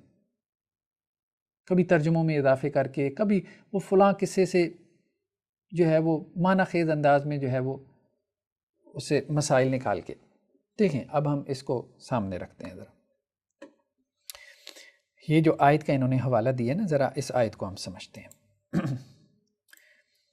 یہ آیت جو ہے یہ ہمارے سامنے دیکھیں، پہلی بات تو یہ قال افریت من الجن، ایک جو ہے وہ خبیث جن جو ہے وہ بولا، ٹھیک ہے، بہت بڑا جن بھی اس کا ترجمہ کیا جاتا ہے، کہ میں وہ تخت آپ کے حضور حاضر کر دوں گا قبل اس کے کہ حضور اجلاس برخاست کریں، اور میں بے شک اس پر قوت والا امانت دار ہوں۔ کیا کہا؟ لقوی امین، اس کی قدرت میں تھا، اس لیے تو وہ کہہ رہے قوی ہوں اور امانت دار بھی ہوں، یعنی خیانت نہیں کروں گا۔ کیوں؟ یہ متحت الاسباب تھا، وہی جنات کی پاورز اور ہیں، اللہ نے جو جنات کو قوتیں دی ہیں وہ انسانوں کو نہیں دی، جیسے اب یہ قرآن میں ہے، ٹھیک ہے، کہ یہ آسمانی دنیا تک پہنچ جاتے ہیں۔ یہ دیکھیں وَأَنَّا لَمَسْنَا السَّمَاءَ فَوَجَدْنَاهَا مُلِيَتْ حَارَسًا شَدِيدًا وَشُهُبًا، ٹھیک ہے، کہ ہم نے آسمان کو ٹچ کر لیا، آسمانوں کو چھوا، احمد رضا خان صاحب کا ترجمہ ہے، تو اسے پایا کہ سخت پہرے اور آگ کی چنگاریوں سے بھر دیا گیا۔ اب انسان تو آسمان تک نہیں پہنچ سکتا کیونکہ اللہ نے اسے طاقت ہی نہیں دی، جن پہنچ سکتا ہے کہ اس کے پاس طاقت ہے، ٹھیک ہے، تو جنات کے پاس طاقت ہے ایک، تو وہ متحت الاسباب ہی ہے، وہ ما فوق الاسباب ہے ہی نہیں۔ اس لیے ہمارے ہاں بعض سلفی حضرات کو، اہل حدیث حضرات کو ایک غلطی لگی ہے، میں اس کی بھی وضاحت کرتا ہوں کہ سلفی حضرات جو ہے نا وہ یہ کہتے ہیں کہ جی جنات سے خبر لینا یہ شرک ہے۔ یہ بات درست نہیں ہے، یہ بات درست نہیں ہے۔ دیکھیں جنات سے خبر لینا شرک نہیں ہے، یہ تو ایسی ہے جیسے آپ نے کسی سپائی سے، کسی جاسوس سے خبر لے لی، اب وہ خبر اس سپائی کے پاس ہے، اس جاسوس کے پاس ہے، یا آپ نے کسی کیمرے سے خبر لے لی، ٹھیک ہے، ہڈن کیمرہ سے، باقی لوگوں کو نہیں پتا۔ تو اسی طرح سے جنات جو ہیں، جیسے قرآن نے کہا یہ تم کو وہاں سے دیکھ رہے ہوتے ہیں جہاں سے تم ان کو نہیں دیکھ سکتے، ٹھیک ہے، تو اس لیے وہ ہمیں دیکھ رہے ہوتے ہیں، ہم ان کے سامنے ہوتے ہیں، تو ان سے کوئی خبر لے لینا کسی چیز کے بارے میں، ہاں لیکن وہ خبر جو ہے ایسے نہیں ہے کہ آپ جنات کی عبادت کر کے ان کو راضی کر کے ان سے خبریں لیں، وہ تو شرک ہے، ہم وہ نہیں کہہ رہے۔ وہ ہوتا ہی ہے کہ جیسے کسی آدمی کے اوپر جادو کر دیا گیا، سحر کیا گیا، ٹھیک ہے، اب وہ جو عامل ہے، جو ایکسپرٹ ہے، وہ اس کے اوپر قرآن کی آیات پڑھتا ہے، کوئی حرج نہیں، قرآن کی آیت پڑھے، اور بعض اوقات وہ جن اس آدمی میں حاضر ہو جاتا ہے، وہ اس سے پھر جو ہے وہ پوچھتا ہے، ٹھیک ہے، اس سے ڈھائلا کرتا ہے، مکالمہ کرتا ہے کہ بھائی جادو کیا، کس نے کروایا، وہ جادو والی چیز کہاں پڑی ہوئی ہے، ٹھیک ہے، اس میں کوئی حرج نہیں، یہ اس خبر لینے کی ہم بات کر رہے ہیں، کوئی حرج نہیں ہے، ٹھیک ہے، وہ اللہ نے اس کو حاضر کیا نا، آپ نے تو قرآن پڑھا ہے، اب آپ اس سے پوچھ رہے ہیں، جیسے آپ انسانوں سے کوئی چیز پوچھتے ہیں، کسی نے کوئی چیز چرا لی ہے تو آپ انویسٹیگیشن تو کرتے ہیں، تو یہ انویسٹیگیشن ہے، یہ مدد مانگنا نہیں ہے، یہ خبر لینا ہے، اور یہ ماتحت الاسباب ہی ہے، اس میں کوئی حرج نہیں ہے، ٹھیک ہے، کیونکہ ان کے پاس خبر ہے، یہ مافوق الاسباب ہے ہی نہیں، اور وہ بھی ایک وجود رکھتے ہیں، ٹھیک ہے۔ دوسری بات آگے چلیں، یہاں پہ کیا ہے کہ یہاں پر یہ نیکسٹ جو آیت ہے اس کو ہم سمجھیں۔ اچھا، اگر تو جنات کو اس طرح سے پکارے کہ بھائی میری مدد کر دو، یہ کر دو، وہ کر دو، یہ اس طرح سے استغاثہ جو ہے نا وہ درست نہیں ہے، وہ ہم پہلے بتا چکے ہیں، ٹھیک ہے، جنات سے دعائیں کرنا یہ جائز نہیں ہے، یہ الاؤڈ نہیں ہے، ہاں ان سے خبر لینا جیسے آپ عام انسان سے خبر لیتے ہیں اس کا جواز ہے، اس باریک نقطے کو سمجھنا ہے، استغاثہ جنات سے جائز نہیں، وہ آگے آیتیں آ رہی ہیں۔ اچھا خیر، بہرحال یہ جو نیکسٹ ہے، قال الذی عندہ علم من الکتاب انا آتیک بہ قبل ان یرتد الیک طرفک، تو جس کے پاس کتاب کا علم تھا اس نے کہا کہ میں آپ کے پاس لے کے آؤں گا اس سے پہلے کہ آپ کی پلک جھپکے، اور جب سلیمان علیہ السلام نے دیکھا تو وہ تخت ان کے پاس پڑا تھا، ٹھیک ہے، یہ دیکھیں، اور اس نے عرض کی جس کے پاس کتاب کا علم تھا کہ میں اسے حضور میں حاضر کر دوں گا ایک پل مارنے سے پہلے، تو اس پہ وہ حاضر ہو گیا، تو حضرت سلیمان علیہ السلام نے کہا ھذا من فضل ربی، یہ میرے رب کا فضل ہے۔ قرآن کیا کہہ رہے ہیں؟ علم من الکتاب، جس کے پاس کتاب کا علم تھا، بھائی یہ کتاب کا علم ذریعہ بنا ہے اس تخت کو لانے میں، کتنی واضح بات ہے، ہم نکال نہیں رہے، قرآن کے الفاظ ہیں، علم کتاب ذریعہ ہے۔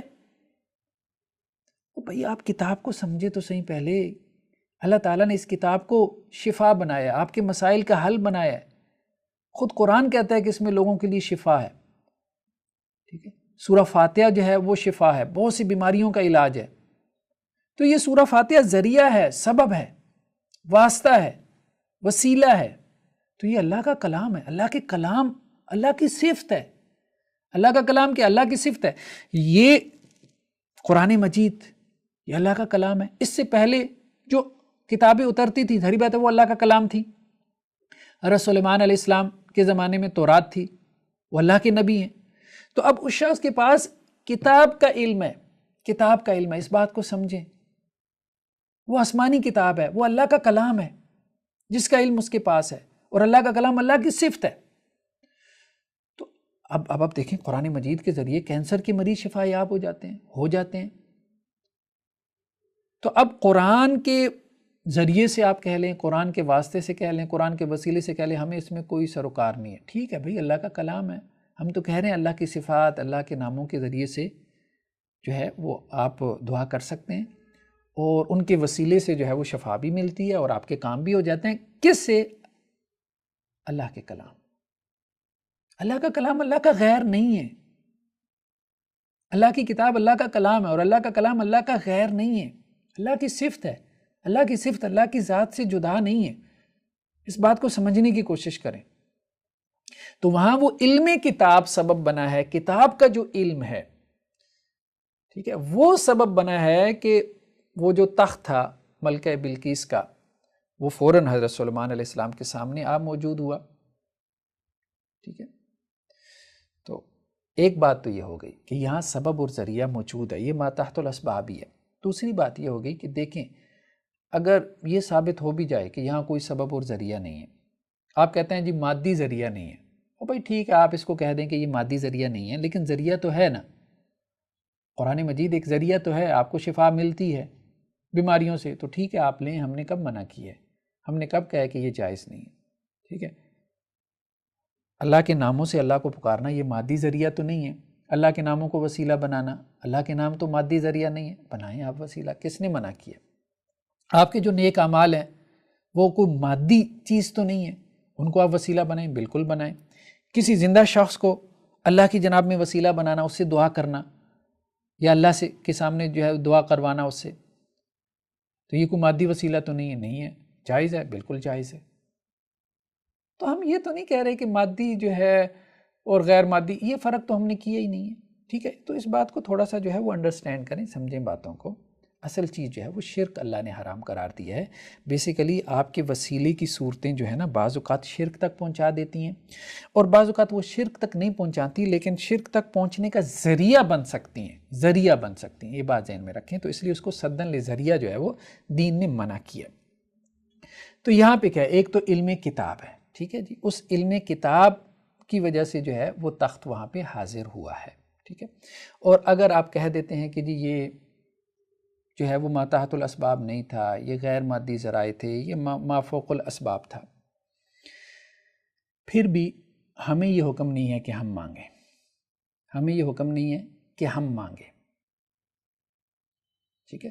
نبی جو ہے وہ معجزہ دکھا دیتا ہے اپنی زندگی میں، وہ ما فوق الاسباب ہوتا ہے، لیکن اللہ نے کہیں پہ نہیں کہا کہ اگر معجزہ دکھا دیا نبی نے تم کو تو تم مجھے چھوڑ کے نبی سے مانگنا شروع کر دو، یہ اللہ نے نہیں کہا۔ تو دیکھیں، اب آپ دیکھیں کہ ٹھیک ہے، اب اس میں یہ بھی دلیل دیتے ہیں کہ جی فرشتے ہیں وہ اللہ کے احکامات کو نافذ کرنے پہ لگے ہیں، ٹھیک ہے۔ تو جب وہ اللہ کے احکامات کو نافذ کرنے پہ لگے ہیں تو اولیاء میں سے بھی کچھ ایسے ہیں جو فوت ہو جاتے ہیں تو اللہ تعالیٰ ان کو فرشتوں کے ساتھ شامل کر دیتے ہیں، اور وہ بھی فرشتوں کی طرح اللہ کے احکامات کو جو ہے وہ ان کی تنفیذ کرنا شروع کر دیتے ہیں۔ دیکھیں، ایک بات تو یہ ہے کہ یہ خیال شاہ اللہ دہلوی علیہ الرحمہ نے پیش کیا ہے، ان کا خیال ہے، اس کی کوئی کتاب و سنت سے تصدیق نہیں ملتی کہ فوت شدہ جو اولیاء اللہ ہیں اللہ تعالیٰ ان کو فرشتوں کے ساتھ جو ہے وہ اپنے تدبیری امور کی تنفیذ میں لگا دیتے ہیں، ایسا کچھ بھی نہیں۔ دوسری بات یہ ہے کہ بھلے فرشتے ہوں وہ اللہ کے امور کو امپلیمنٹ کر رہے ہیں، اللہ کی طرف سے جو آرڈر آ رہا ہے اس کی امپلیمنٹیشن کر رہے ہیں، لیکن ہمیں حکم یہی ہے کہ اللہ کو ہی پکارنا ہے، فرشتوں کو نہیں، ہمیں حکم یہی ہے۔ دیکھیں ابھی آپ کو ہم قرآن مجید کی آیات دکھاتے ہیں، یہ سورہ انبیاء کی آیت نمبر 46، اور وہ یہ کہتے ہیں کہ رحمان نے بیٹا بنا لیا، وہ اس سے پاک ہے، بل عباد مکرمون، جنہیں وہ رحمان کا بیٹا کہہ رہے ہیں وہ اللہ کے باعزت بندے ہیں۔ اور یہ کن بندوں کی بات ہو رہی ہے؟ لا یسبقونہ بالقول وہم بامرہ یعملون، جو بات میں اس سے سبقت نہیں کرتے اور وہ اس کے حکم کے کاربند رہتے ہیں، یعنی یہ فرشتوں کی بات ہو رہی ہے۔ یعلم ما بین ایدیہم وما خلفہم، اللہ جانتا ہے جو ان کے آگے ہے جو ان کے پیچھے ہے۔ ولا یشفعون الا لمن ارتضی، اور وہ شفاعت نہیں کرتے مگر اس کے لیے جسے اللہ پسند کرے۔ وہم من خشیتہ مشفقون، اور وہ اللہ کے خوف سے ڈر رہے ہیں۔ ومن یقل منہم انی الہ من دونہ فذلک نجزی جہنم، اور جو ان میں سے کہے گا کہ میں اللہ کے علاوہ معبود ہوں تو اس کو ہم جہنم میں ڈالیں گے۔ کذالک نجزی الظالمین، اسی طرح ہم ظالموں کو سزا دیتے ہیں۔ فرشتوں کی بات ہو رہی ہے، ٹھیک ہے، یہ فرشتوں کی بات ہو رہی ہے۔ اس میں آپ جو ہے وہ مختلف تراجم بھی دیکھ سکتے ہیں کہ یہ فرشتوں کی بات ہو رہی ہے، کچھ آپ جو ہے وہ اس میں مختلف تفاسیر بھی دیکھ سکتے ہیں۔ تو اللہ تعالیٰ یہ کہہ رہے ہیں کہ یہ کہتے ہیں کہ اللہ نے جو ہے وہ بیٹا بنا لیا، یعنی فرشتوں کو جیسے کہتے تھے کہ وہ اللہ کی بیٹیاں، حالانکہ فرشتے تو اللہ سے گفتگو میں پیچھے پیچھے رہتے ہیں اور اللہ کے ہر حکم پہ عمل پیرا رہتے ہیں، اور اللہ تعالیٰ کو بھی پتہ ہے فرشتوں کا اگلا اور پچھلا، ٹھیک ہے۔ ولا یشفعون الا لمن ارتضی، یہ اہم چیز ہے، ولا یشفعون الا لمن ارتضی، وہ فرشتے اگر سفارش بھی کریں گے نا تو اس کے لیے جس کے لیے اللہ تعالیٰ پسند کرے گا، جس کے لیے اللہ تعالیٰ پسند کرے گا اس کے لیے سفارش کریں گے، یہ نہیں کہ جس کے لیے وہ پسند کریں گے، جس کے لیے اللہ پسند کرے گا اس کے لیے سفارش کریں گے، یعنی وہ سفارش کرنے میں بھی اللہ کی پسند کے محتاج ہیں۔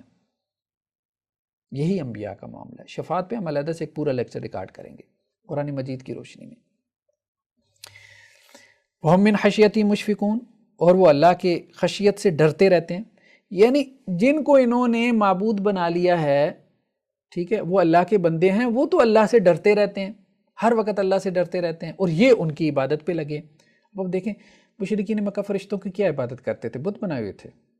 بتائیں، بت بنائے ہوئے تھے؟ نہیں، بت تو نہیں بنائے تھے. یہی دعا کرنا، یہی تو عبادت تھی، اور کیا تھا؟ ان کو سفارشی ماننا اللہ کے ہاں، کہ اللہ کی بیٹی ہیں، جیسے بیٹی جو ہے وہ اپنے باپ سے منوا ہی لیتی ہے، یہ عقیدہ تھا ان کا. تو کہا گیا کہ نہیں، وَلَا يَشْفَعُونَ إِلَّا لِمَنِ ارْتَضَىٰ، اگر وہ سفارش بھی کریں گے اللہ کی مرضی ہوگی تو کریں گے، اور جس کے حق میں اللہ کی مرضی ہوگی اس کے حق میں کریں گے. یہ ایسی ہے کہ جیسے ہم کسی کو جو ہے وہ انعام دلوا دیتے ہیں کسی کے ہاتھ. انعام جیسے میں نے دینا ہے کسی کو، ریوارڈ دینا ہے. مثال کے طور پہ میرے اسٹوڈنٹس ہیں، ایک کلاس ہے، ٹھیک ہے. اب میں نے بچوں کا امتحان لیا، اب اس میں کچھ بچوں نے اچھا پرفارم کیا، تو میں ان کو انعام دلوانا چاہتا ہوں، لیکن میں اپنے ہاتھ سے نہیں، کسی کے ہاتھ سے دلوا دیتا ہوں. یہ اللہ تعالیٰ کسی کو معاف کرنا چاہیں گے اس کی پرفارمنس دیکھ کے، تو درمیان میں کسی کے واسطے سے جو ہے وہ اس کو معاف کر دیں گے اللہ تعالیٰ. اس بات کو سمجھیں. ہمارے ہاں بہت ساری چیزوں میں جو ہے نا، اسی طرح اب آپ دیکھیں یہ جو قرآن مجید کی آیت ہے، وَجَعَلُوا الْمَلَائِكَةَ الَّذِينَ هُمْ عِبَادُ الرَّحْمَنِ إِنَاثًا، انہوں نے ملائکہ کو جو رحمان کے بندے ہیں عورتیں ٹھہرایا، اور انہوں نے فرشتوں کو کہ رحمان کے بندے ہیں عورتیں ٹھہرایا. ٹھیک ہے. اَشَهِدُوا خَلْقَهُمْ، کیا وہ ان کی تخلیق کے وقت حاضر تھے؟ سَتُكْتَبُ شَهَادَتُهُمْ وَيُسْأَلُونَ، تو اب ان کی شہادت لکھی جائے گی اور ان سے سوال کیا جائے گا. تو وہ فرشتوں کو جو ہے وہ اللہ کی جو ہے وہ بیٹیاں سمجھتے تھے، اور جیسے بیٹیاں لاڈ پیار سے اللہ سے منوا لیتی ہیں ایسے. تو اب وہ فرشتوں سے استغاثہ کرتے تھے. بھائی استغاثہ کرتے تھے فرشتوں سے، کوئی بت بنا کے ان کی پوجا نہیں کرتے تھے، ان کو مستحق عبادت نہیں سمجھتے تھے. بس یہ سمجھتے تھے کہ جیسے بیٹی جو ہے وہ اپنے باپ سے سفارش کر کے لاڈ پیار کر کے کوئی چیز جو ہے وہ نکلوا سکتی ہے، ایسے یہ بھی کر سکتے ہیں، تو ہمیں ان کو پکارنا ہے، ان کے ذریعے سے جو ہے وہ واسطہ ڈلوا کے اللہ سے کام نکلوانا ہے. اب دیکھیں یہ سورہ صافات ہے، ٹھیک ہے. اس میں تو جنات کا بھی تذکرہ ہے. وَجَعَلُوا بَيْنَهُ وَبَيْنَ الْجِنَّةِ نَسَبًا، یہ احمد رضا خان صاحب کا ترجمہ ہے. اور اس میں یعنی اللہ میں اور جنوں میں انہوں نے رشتہ ٹھہرایا. وَلَقَدْ عَلِمَتِ الْجِنَّةُ إِنَّهُمْ لَمُحْضَرُونَ، حالانکہ جنوں کو معلوم ہے کہ وہ ضرور حاضر کیے جائیں گے. یعنی جنات اللہ کے رشتہ دار کہاں سے ہو گئے؟ قیامت والے دن وہ بھی اللہ کے سامنے حاضر ہوں گے، جیسے انسان حاضر ہوں گے. جیسے انسان جنت جہنم میں جائیں گے ایسے جنات بھی جنت جہنم میں جائیں گے. ٹھیک ہے. سورہ رحمان جو ہے وہ آپ اٹھا کے دیکھیں، دونوں سے خطاب ہے، انسانوں سے بھی اور جنات سے بھی. تو لیکن مشرکین مکہ میں کچھ لوگ ایسے تھے. پھر دیکھیں وَجَعَلُوا بَيْنَهُ وَبَيْنَ الْجِنَّةِ نَسَبًا، انہوں نے اللہ اور جنات کے درمیان بھی رشتہ داری نکال لی. ٹھیک ہے. اب اس رشتہ داری کی بنیاد پہ جنات سے استغاثہ کرتے تھے، مدد مانگتے تھے، دعائیں کرتے تھے. تو جنات سے استغاثہ ہو، ٹھیک ہے، یا فرشتوں سے استغاثہ ہو یا انسانوں سے استغاثہ ہو، بالکل بھی جائز نہیں ہے. مطلب وہی ہم نے یہ بنیاد تو ہم نے قائم کر دی ہے نا، اس بنیاد کو بس سامنے رکھیں.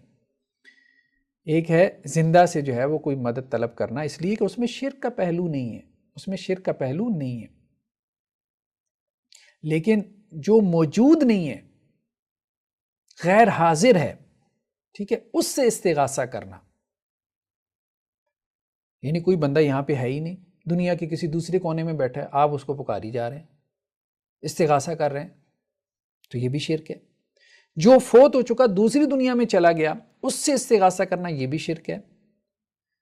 فرشتوں سے اور جنات سے استغاثہ کرنا یہ بھی شرک ہے. ہاں، خبر لینے میں جنات سے کوئی حرج نہیں ہے جبکہ وہ آپ کے آمنے سامنے ہوں، جیسے آپ کسی انسان سے سامنے خبر لے لیتے ہیں، کوئی حرج نہیں. یہ اور چیز ہے، استغاثہ جائز نہیں ہے کہ تم ہمارا جو ہے وہ کام کر دو. دیکھو اس طرح سے یہ کہنا کہ جی فرشتے جو ہے وہ اللہ تعالیٰ کے امور کے اوپر لگے ہوئے ہیں، ان کی امپلیمنٹیشن اللہ کے آرڈرز کی، تو اس لیے ہم ان سے مانگ سکتے ہیں. دیکھیں پھر تو ہر چیز ہی جو ہے وہ اللہ کے حکم پہ لگی ہوئی ہے. یہ قرآن مجید کی آیات دیکھیں. وَمَن يُرْسِلُ الرِّيَاحَ بُشْرًا بَيْنَ يَدَيْ رَحْمَتِهِ، ہوائیں جو ہے، ہوائیں جو آ کے بادلوں کو ہانک کے لا رہی ہیں اور بارشیں برسا رہی ہیں. ہواؤں کو چلانے والا کون ہے؟ اللہ. اگر میرا یہ عقیدہ ہو کہ بھئی ہواؤں کو بھیجنے والا اللہ ہے، میں ہواؤں کو مستقل بالذات نہیں سمجھ رہا، متصرف بالذات نہیں سمجھ رہا، میں ہواؤں کو یہ نہیں سمجھ رہا کہ جی یہ مستحق عبادت ہیں، لیکن میں ہواؤں کو کہتا ہوں بھئی بارشیں برسا دو. میں دعا کے لیے ہاتھ اٹھاتا ہوں اور ہواؤں سے کہتا ہوں کہ اے ہواؤ میری جو ہے نا کھیتی کو سیراب کر دو، ٹھیک ہے، اور درمیان میں اللہ کا نام نہیں لیتا، یا میں ہواؤں سے کہتا ہوں کہ میں تم سے دعا کر رہا ہوں، تم اللہ سے دعا کرو، تو کوئی معقول آدمی ہے اس بات کو سمجھے گا، ٹھیک ہے۔ اسی طرح اب آپ دیکھیں سورج ہے، انسان کو کتنا فائدہ پہنچا رہا ہے، کتنا نفع پہنچا رہا ہے۔ آپ یہی کہہ رہے ہیں نا کہ جی فرشتوں کے توسط سے ہمیں فائدہ اور پہنچ رہا ہے، نقصان پہنچ رہا ہے، ٹھیک ہے، یا اولیاء اللہ کو جو ہے وہ فوت ہو چکے تو وہ بھی نچلے جو فرشتے ہیں ان کی صفوں میں شامل ہو گئے اللہ کے امور کی تدبیر اور تنفیذ میں۔ تو اللہ کی اور مخلوقات نہیں ہیں جو اللہ کے احکامات کی تدبیر اور تنفیذ کرنی ہے، ان کو امپلیمنٹ کر رہی ہیں اور ہمارے لیے نفع کا باعث بن رہی ہیں۔ جیسے سورج ہے، سورج سے زیادہ نفع ہمیں کس سے حاصل ہو رہا ہے مجھے بتائیں؟ فصلیں اس سے تیار ہو رہی ہیں، دھوپ ہمیں مل رہی ہے، وٹامن ڈی ہمیں مل رہا ہے اس سے۔ سورج نہ ہو تو یہ ساری زندگی جو ہے وہ تباہ و برباد ہو جائے۔ تو ہم کبھی سورج کو کہیں کہ بھائی اے سورج میاں، ہم آپ کو مستحق عبادت نہیں سمجھتے، ٹھیک ہے، متصرف بالذات نہیں سمجھتے، آپ عبادت کے لائق نہیں ہو، لیکن ہم آپ کے سامنے رکھتے ہیں، آپ اپنے رب کے سامنے ہماری بات رکھو۔ کیا یہ جائز ہوگا؟ عقل مندی ہوگی؟ ٹھیک ہے، بھلے وہ بات سورج سے متعلق ہو، چلیں آپ سورج سے بیٹا نہ مانگیں، آپ سورج سے روشنی کی بات کریں، روشنی نہیں ہو رہی، سورج نہیں نکل رہا، تو آپ سورج کو کہتے ہو کہ بھائی ہم آپ سے مانگتے ہیں، آپ اللہ سے مانگو اور طلوع ہو جاؤ، مہربانی کرو، بہت عرصے سے تم طلوع نہیں ہوئے، موسم جو ہے وہ بڑا اپسیٹ ہے، بڑا خراب ہے۔ یہ دیکھیں ملکہ سبا، انی وجدت امرأۃ تملکہم وأوتیت من کل شیء ولہا عرش عظیم۔ ملکہ سبا کے بارے میں کیا آتا ہے؟ وأوتیت من کل شیء، اسے ہر چیز دی گئی تھی، ہر چیز دی گئی تھی اسے۔ اللہ نے ملکہ سبا کو ہر چیز دی تھی، اب ہم اس سے مانگنا شروع کر دیں کیا؟ وہ بتائیں تو صحیح، اس کو ہر چیز ملی تھی، اس سے مانگنا شروع کر دیں تو کسی کے پاس کچھ ہونا اس بات کی دلیل ہے کہ میں اس سے مانگنا شروع کر دوں؟ اور بھائی یہ تو دنیا میں دلیل نہیں بنتی کسی کو اللہ نے دے کے رکھا ہوا ہے تو میں اس سے مانگنا شروع کر دوں، یہ تو اس کی دلیل نہیں بنتی۔ میں نے تو اللہ سے مانگنا ہے۔ آپ کے ارد گرد کتنے لوگ ہیں جن کو اللہ نے دے رکھا ہے؟ بہت دیا ہوا ہے نا، وافر دیا ہوا ہے، تو آپ اللہ کے بجائے ان سے مانگنا شروع کر دیں، ان کے گھر کے سامنے کھڑے ہو جائیں یا انہیں کہیں یار مجھے دے دو، مجھے گاڑی ضرورت ہے، مجھے جو ہے ٹھیک ہے، لوگ مانگتے بھی ہیں، لوگ مانگتے بھی ہیں، لیکن وہ اپنے وقار کو مجروح کر کے مانگتے ہیں، اور اس کو پسند نہیں کیا جاتا کہ ایک انسان کے سامنے ہاتھ پھیلائے۔ کوئی بھی عزت دار انسان اس کو پسند نہیں کرتا۔ تو زندگی میں ہم اس کو پسند نہیں کرتے، اور آپ کہہ رہے ہیں کہ جی فوت ہونے کے بعد تو اختیارات ثابت بھی ہو جائیں تو پھر بھی مانگنا اللہ سے ہے، انسانوں سے نہیں۔ یہ دیکھیں قرآن مجید کی ایک اور آیت ہمارے سامنے آ گئی، یہ سورہ یونس کی آیت ہے، وَيَوْمَ نَحْشُرُهُمْ جَمِيعًا، جس دن ہم ان سب کو جمع کریں گے، ثُمَّ نَقُولُ لِلَّذِينَ أَشْرَكُوا مَكَانَكُمْ أَنْتُمْ وَشُرَكَاؤُكُمْ، ٹھیک ہے، اور جس دن ہم ان سب کو اٹھائیں گے پھر مشرکوں سے فرمائیں گے اپنی جگہ رہو تم اور تمہارے شریک، تم اور تمہارے شریک، تو ہم انہیں مسلمانوں سے جدا کر دیں گے، اور ان کے شریک ان سے کہیں گے تم ہمیں کب پوجتے تھے، ٹھیک ہے۔ اللہ اکبر، اب یہ ترجمے ہیں، شریک بھی اٹھائے جائیں گے، اور وہ اللہ کے جو شریک تھے جن کو انہوں نے اللہ کا شریک بنایا ہوا تھا وہ بھی اٹھائے جائیں گے، پیش کیے جائیں گے، اور جو ان کی عبادت کرتے تھے وہ بھی پیش کیے جائیں گے، دونوں پیش ہوں گے۔ تو بھائی یہ بت کہاں تھے؟ یہ انبیاء اور اولیاء اور صالحین ہی ہیں، اس بات کو سمجھنے کی کوشش کریں، قرآن اس حوالے سے بہت واضح ہے، اس بات کو اچھے سے سمجھنے کی کوشش کریں، ٹھیک ہے۔ تو یہ نہیں ہے کہ جی اللہ نے کچھ چیزوں کو جو ہے وہ انسانوں کی خدمت پہ لگا دیا یا اللہ نے مسخر کر دیا، جیسے اللہ تعالیٰ تو یہ کہتے ہیں کہ سب کچھ ہی مسخر ہے نا، یغشی اللیل النہار یطلبہ حثیثا والشمس والقمر والنجوم مسخرات بامرہ الا لہ الخلق والامر، سب اللہ کے حکم سے جو ہے وہ اللہ کے احکامات کے نفاذ میں لگے ہیں۔ تو اب میں یہ کہوں کہ سورج چاند ستارے سب اللہ کے احکامات کے نفاذ میں لگے ہیں، تو جس طرح فرشتے لگے ہیں تو میں فرشتوں کو بھی پکاروں تو پھر ان کو بھی پکارنا شروع کر دوں، وہ بھی تو اللہ کا ہی حکم پورا کر رہے ہیں، اور میں ان کو مستحق عبادت نہ سمجھوں، پیچھے سمجھوں کہ اللہ تعالیٰ مستحق عبادت ہے۔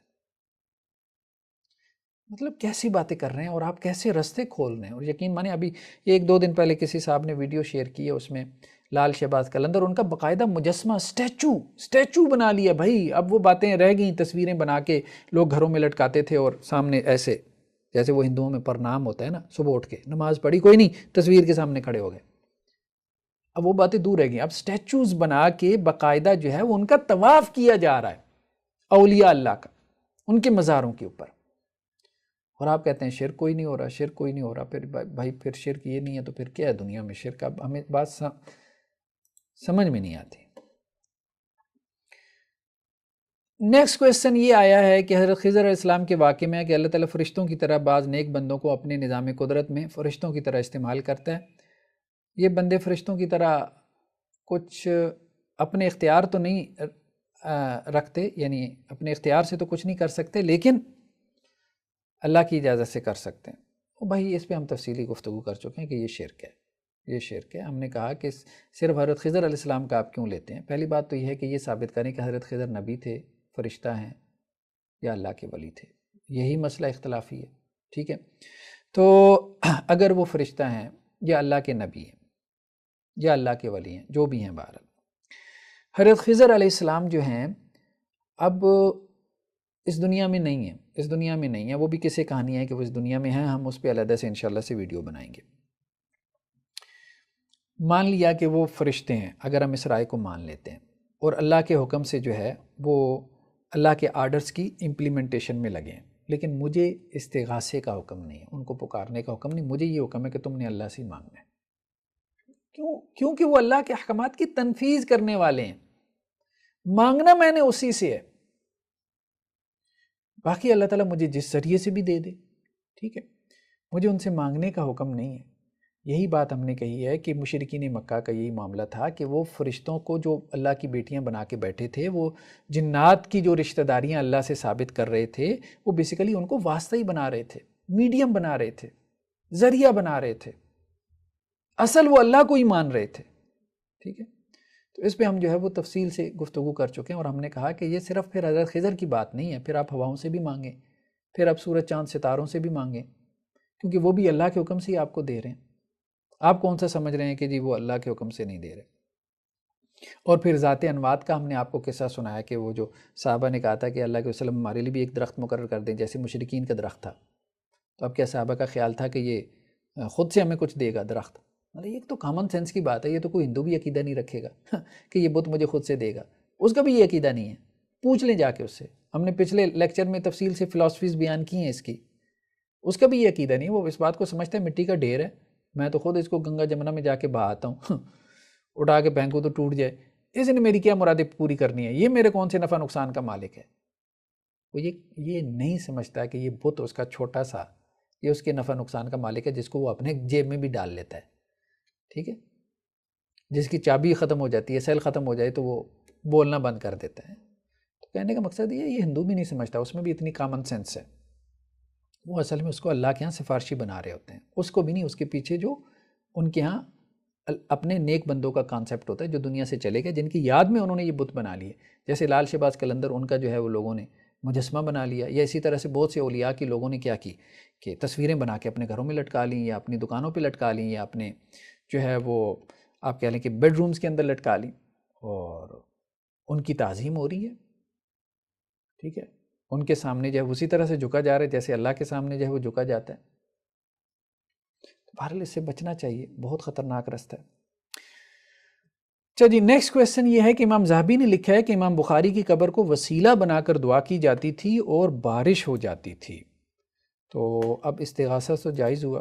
بھائی پہلی بات تو یہ ہے کہ آپ ایک طرف کہہ رہے ہیں کہ وسیلہ بنا کے دعا کی جاتی تھی، اور پھر کہہ رہے ہیں جی استغاثہ جائز ہو گیا. اس واقعے کو ہم دیکھتے ہیں، یہ سیرت اعلام النبلاء امام ذہبی کی کتاب ہے، اس میں یہ واقعہ موجود ہے. یہ ہم آپ کو دکھا رہے ہیں. ٹھیک ہے، کہ ایک دفعہ ایسے ہوا کہ سمرقند میں، ٹھیک ہے، بارش نہیں ہو رہی تھی، قحط پڑ گیا نا سمرقند کے اندر. ٹھیک ہے، تو اب لوگ بارش کے لیے دعا کر رہے تھے لیکن بارش نہیں ہو رہی تھی. تو ایک صاحب جو ہے نا وہ قاضی سمرقند کے پاس آئے اور ان سے کہنے لگے کہ میری ایک رائے ہے، آپ اگر اس پہ عمل کریں. تو وہ رائے یہ ہے کہ امام بخاری کی جو قبر ہے نا، ہم اس کے پاس جاتے ہیں اور ہم اللہ سے دعا مانگتے ہیں اس قبر کے پاس بیٹھ کے. تو امید ہے کہ اللہ تعالیٰ ہمیں جو ہے وہ بارش سے سیراب کر دے گا. ٹھیک ہے. تو اب یہ صرف اس قبر کے پاس جا کے دعا کرنا چاہ رہے ہیں، امام بخاری کی قبر کے پاس جا کے دعا کرنا چاہ رہے ہیں اللہ سے، دعا استسقاء. ٹھیک ہے، یہ اصل میں ہے. تو اب ہوا یہ کہ وہ قاضی صاحب نے کہا بھائی بہت اچھا ہے، ٹھیک ہے، اور لوگ بھی نکلے اور پھر لوگ بڑا روئے. ٹھیک ہے، وہاں قبر کے پاس جا کے لوگ روئے ہیں، مطلب اللہ کے سامنے ہی روئے ہیں نا، اور کس کے سامنے روئے ہیں؟ اللہ کے سامنے روئے ہیں. ٹھیک ہے.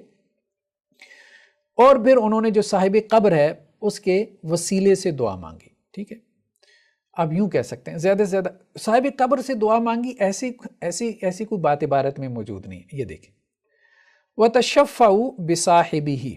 ٹھیک ہے، فَأَرْسَلَ اللَّهُ تَعَالَى السَّمَاءَ بِمَاءٍ عَظِيمٍ. تو اس کے بعد جو ہے وہ بارش ہوئی ہے اور سمرقند جو ہے وہ سیراب ہو گیا. استغاثہ نہیں کیا کہ امام بخاری سے انہوں نے دعا مانگی ہو. ہاں، قبر کے پاس وہ بیٹھے ہیں، اس واقعے میں اتنی بات موجود ہے، اور انہوں نے یہ بات کہی ہے کہ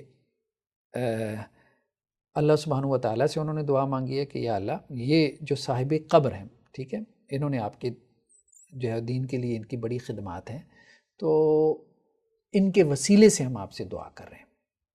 تو وہ بارش ہو گئی، سیراب کر دیا گیا.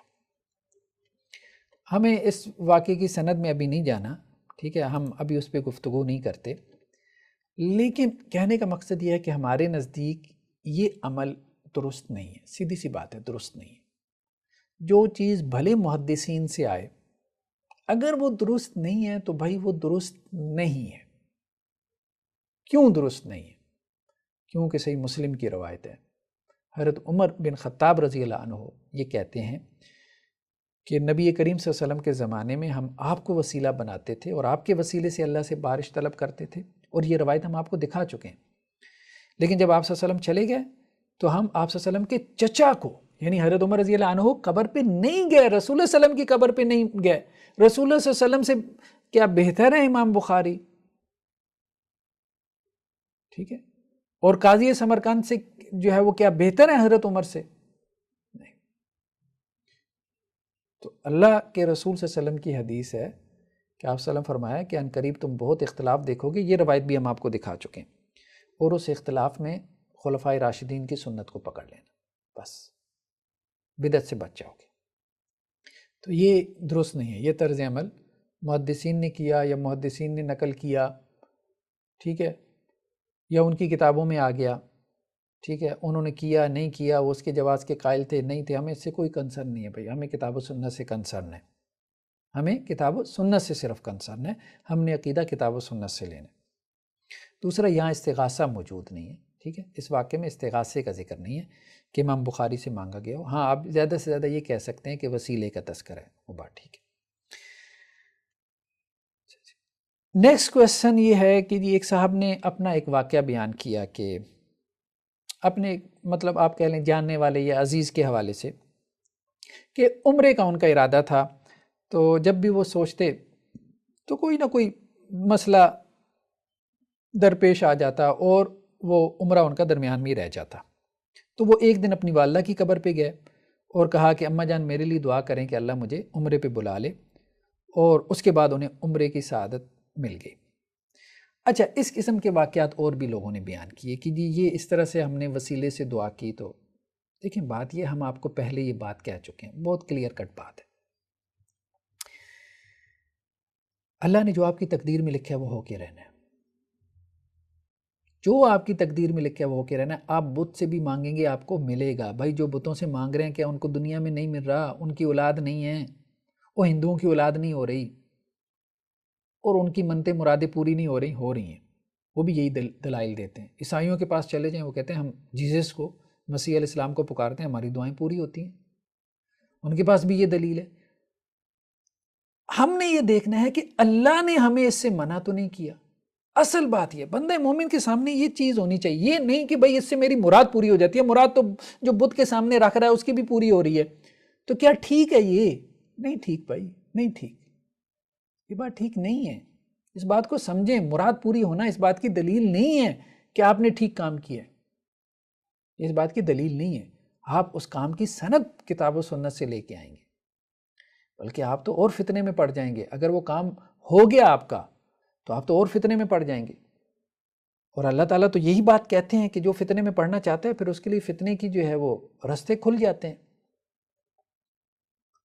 یعنی جو گمراہ ہونا چاہتا ہے اس کے لیے گمراہی کے راستے کھل جاتے ہیں، جو ہدایت چاہتا ہے اس کے لیے ہدایت کے راستے کھل جاتے ہیں. یضل بہ کثیرا ویہدی بہ کثیرا.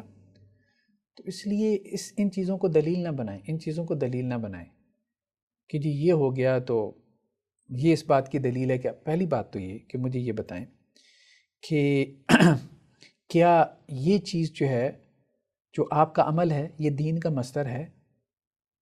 نہیں ہے نا. اسی طرح ایک اور صاحب نے کہا کہ جی خواب جو ہے نا، خواب مجھے خواب میں آئی یہ بات کہ داتا صاحب میرے خواب میں آئے اور انہوں نے آ کے کہا کہ جی اس طرح سے تم یہ کام کرو تو تمہارا کام ہو جائے گا، اور میں نے کیا تو وہ ہو گیا. پہلی بات تو یہ ہے کہ کیا خواب دین کا مصدر ہے، سورس آف شریعہ ہے؟ مجھے خواب سے اللہ کا حکم معلوم ہوگا یا میرے لیے کتاب و سنت اصل ہے؟ پھر جو آپ کو خواب میں نظر آیا کیا وہ واقعتاً داتا صاحب تھے آپ کے بقول؟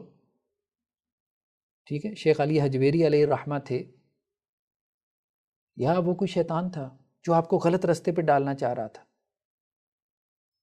آپ کیسے مطلب اس میں کیسے تمیز کریں گے؟ آپ کیسے فرق کریں گے؟ تو ان چیزوں میں نہ پڑھیں، ان چیزوں میں مت پڑھیں.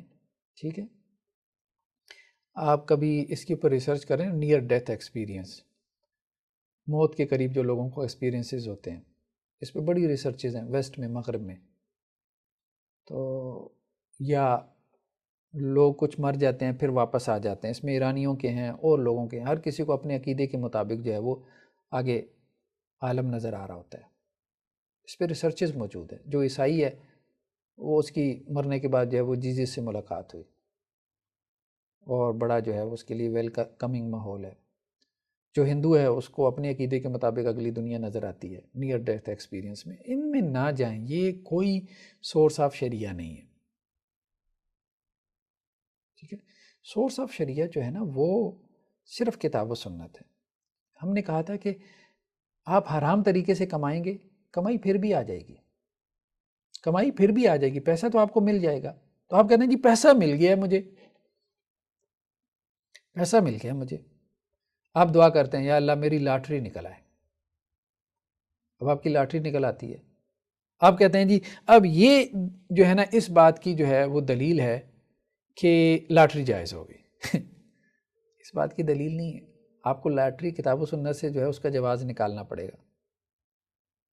ٹھیک ہے، آپ کہتے ہیں جی یا اللہ میری دعا ہے کہ میں جوا کھیلوں اور جیت جاؤں، اور آپ جیت جاتے ہیں اور آپ کہتے ہیں جی دیکھیں میں نے دعا مانگی تھی اس لیے یہ جائز ہے میرے لیے رقم.